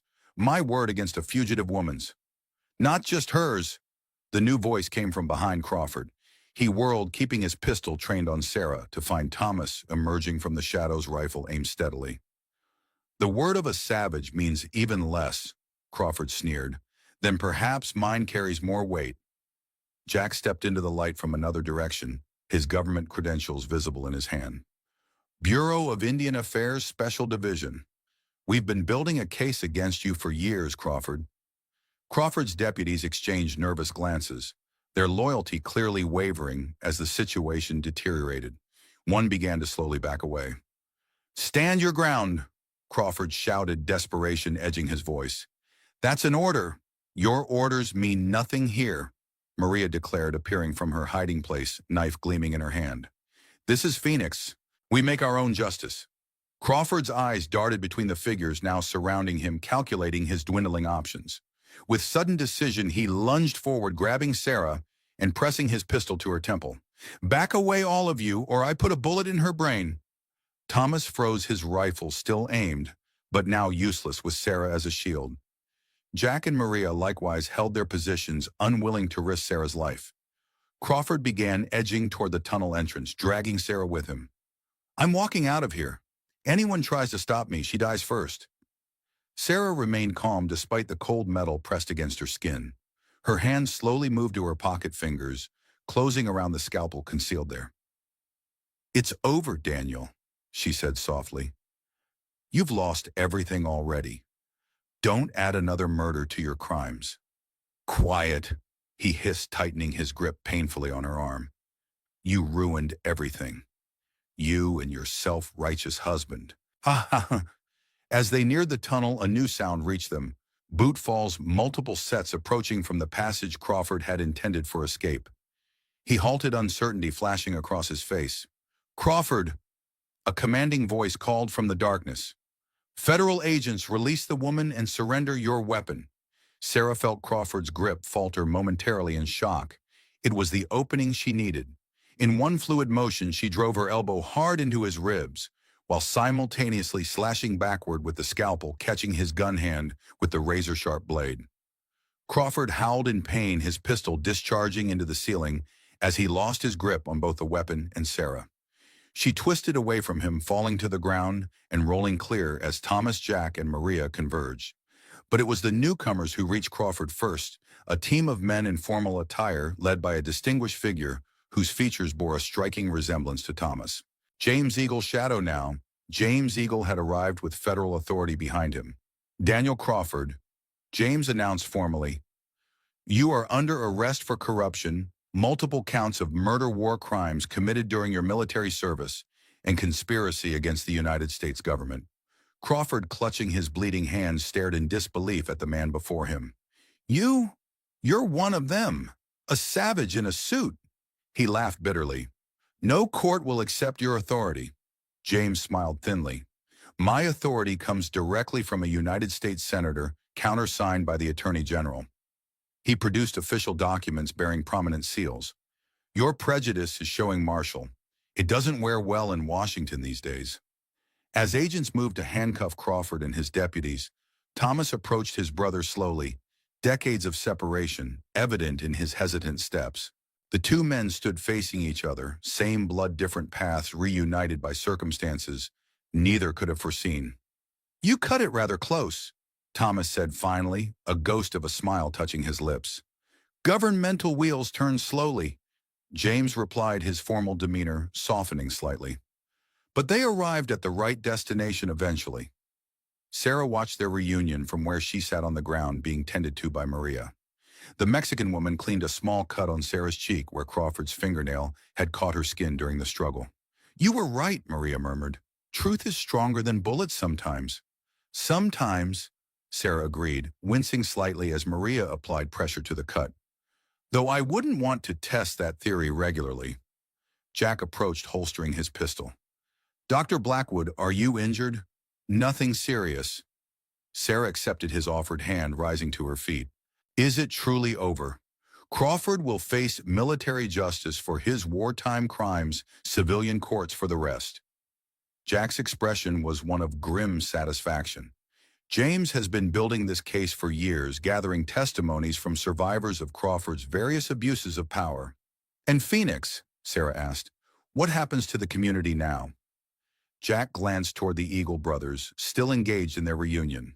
That will depend on many factors. But with James's influence in Washington, there's hope for official recognition, perhaps even protection. Sarah absorbed this possibility that the underground refuge might someday exist, in the light its people no longer forced to hide their existence. It seemed almost too much to hope for after years of persecution. Crawford, now handcuffed and bleeding, was being led toward the tunnel. As he passed Sarah, he stopped, his eyes burning with hatred. This changes nothing, he spat. Your husband is still dead. You're still the doctor who couldn't save him. Sarah met his gaze steadily. You're right about one thing. William is gone, and nothing can bring him back. She stepped closer, her voice dropping so only he could hear. But I know the truth now, and so will everyone else. That's your true punishment, Daniel, not prison, but the destruction of the reputation you valued above all else. Something in her words struck home. Crawford's face contorted with impotent rage as the agents pulled him away, his final curses echoing through the tunnels until they faded into silence. In the aftermath, Phoenix residents began returning cautiously from their evacuation points, drawn by news that the danger had passed. Isaiah Washington arrived with the first group, his relief evident as he surveyed the chamber and found it secure. The children are safe, he reported to Thomas. Everyone accounted for. Thomas nodded, the tension he had carried for so long finally beginning to ease from his shoulders. Thanks to you, old friend. James approached Sarah, extending his hand formally. Dr. Blackwood, your testimony was invaluable. On behalf of the federal government, I extend my deepest gratitude and my personal apologies for the ordeal you've endured. Sarah accepted his handshake, noting the perfect balance he maintained between his native heritage and his adopted role, neither fully denied, neither fully embraced. Like his brother, he lived between worlds. What happens now, she asked, to Crawford, to Phoenix? Crawford faces a military tribunal followed by civilian prosecution. He won't see freedom again. James's expression softened slightly. As for Phoenix, that's a more complex question.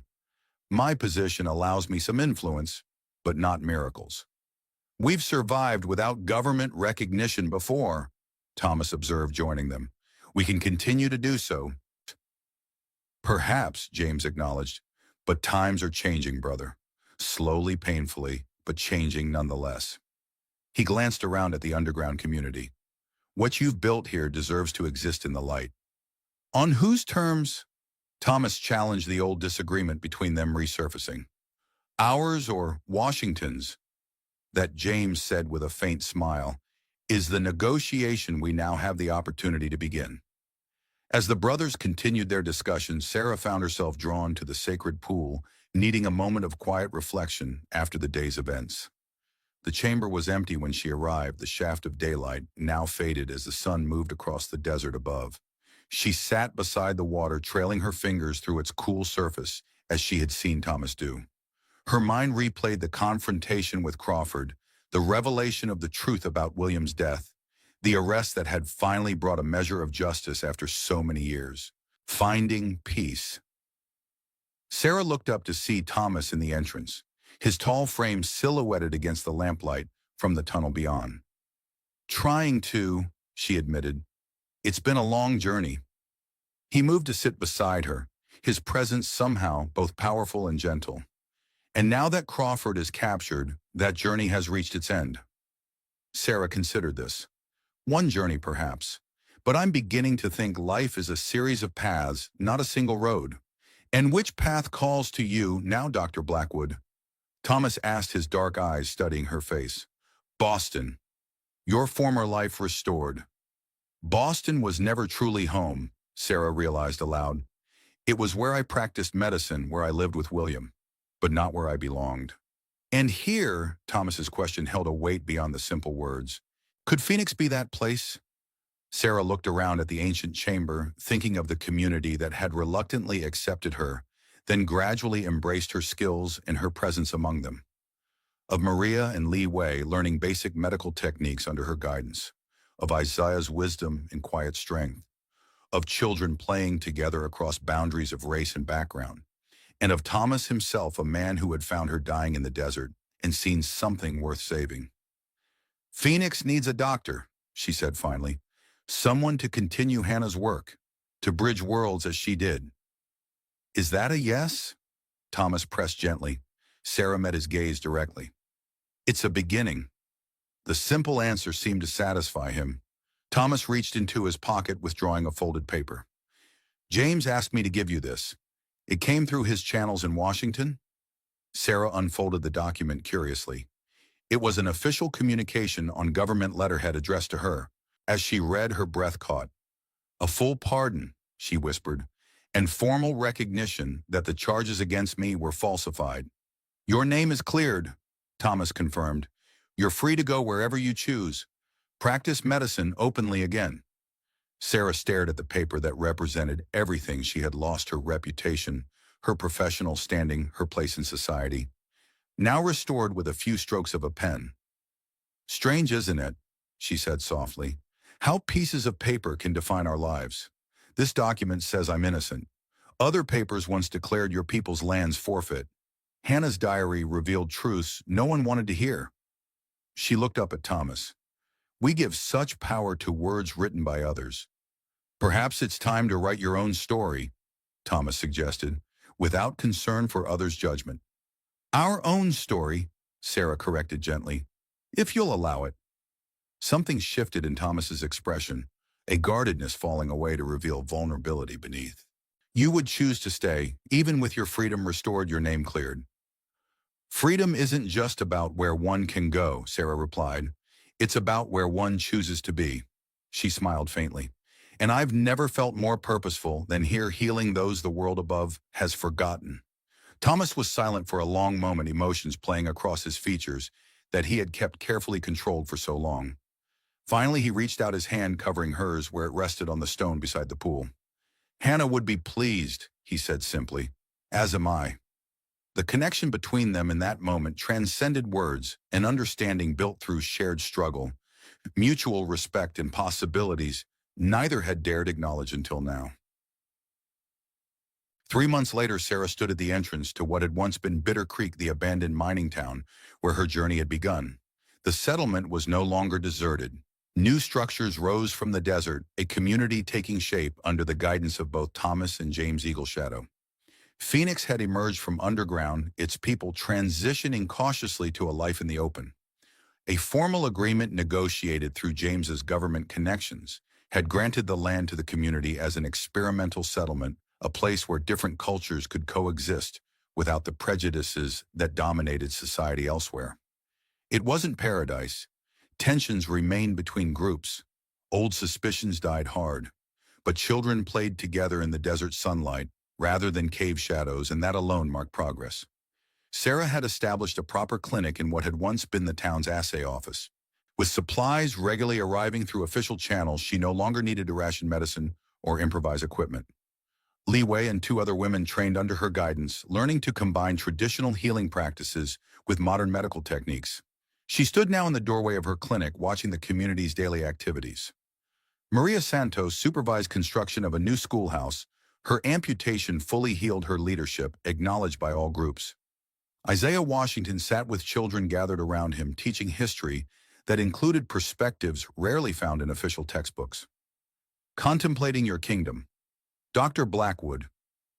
Sarah turned to find Thomas approaching, dust from the trail still clinging to his clothing.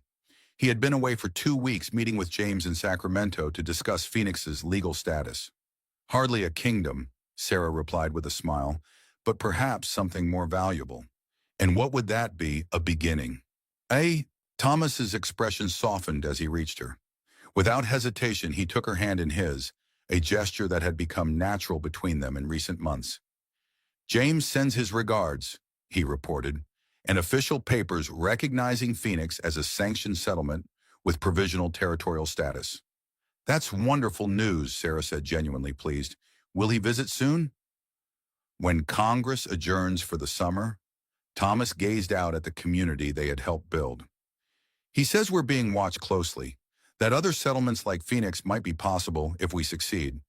No pressure then, Sarah observed wryly.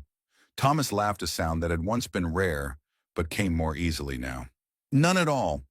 A young girl ran up to them, clutching a small wooden carving of a bird.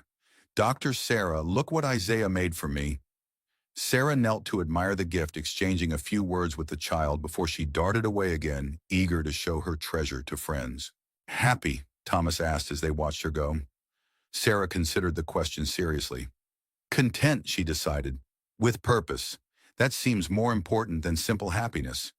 And yet you smile more than you once did. Do I? Sarah hadn't noticed the change in herself. Perhaps that's what healing looks like.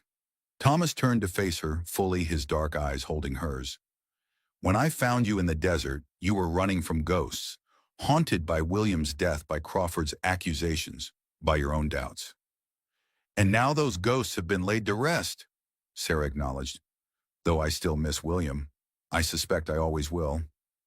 As I miss Hannah, Thomas agreed. But they would be proud, I think, of what we've built here. Sarah leaned against him slightly, taking comfort in his solid presence. A place between worlds, where the forgotten are remembered. Where wounds can truly heal, Thomas added, echoing words spoken months earlier in the sacred chamber. From within the clinic, someone called Sarah's name. A patient arrived needing attention. She squeezed Thomas's hand briefly before turning to answer the summons. "Will you join me for dinner?" he asked. "I brought something special back from Sacramento." "I'd like that," Sarah replied with a smile. "Find me when the sun sets." As she moved back into her clinic, Sarah felt a sense of rightness that had eluded her for years. The wound that had opened with William's death, deepened by Crawford's persecution, and her own flight into the desert, had finally begun to close. Not vanished, not forgotten, but healing. Like Phoenix itself, rising from the ashes of what had been destroyed to create something new and unexpected. The desert took everything eventually, but sometimes in its harsh embrace, it also offered the chance to begin again. That evening, as shadows lengthened across the newly reborn settlement, Sarah and Thomas sat on the porch of her small cabin. A letter had arrived from James Eagle, delivered by courier, along with official papers securing Phoenix's future. Thomas read the final lines aloud, his brother's formal handwriting illuminated by the last light of day. "The world has begun to listen. Now is the time for us to speak." Sarah leaned against Thomas's shoulder, watching as the first stars appeared in the darkening sky. "Do you think it's true that the world is ready to hear?" Thomas set the letter aside, his arm moving naturally around her shoulders. "Some are, others will resist. But for the first time, I believe change is possible. Because of James's position, his influence, because of what we've proven here." Thomas gestured toward the settlement spread before them, lights appearing in windows, smoke rising from cookfire, voices calling to one another across cultural divides that once seemed insurmountable. That healing is possible even for the deepest wounds. Sarah thought of her journey, from respected Boston physician to accused murderer, from dying woman in the desert to healer of an underground community, and now to whatever future awaited her here. Not a single path, but many converging in unexpected ways. "We begin from here," she said softly, echoing words Thomas had once spoken to her. He turned to her, the last light of day catching the rare smile that transformed his features. "Yes," he agreed, his hand finding hers in the gathering darkness. "We begin from here." Above them, stars continued to appear, ancient light finally reaching Earth after traveling immeasurable distances. Below, in what had once been a ghost town, a community took its first tentative steps towards something unprecedented. In between these worlds, a doctor who had once lost everything and a warrior who had carried too much found something neither had dared to expect: a future worth building together. The desert wind carried their voices into the night, mingling with others from the settlement. Different languages, different histories united now in a common story.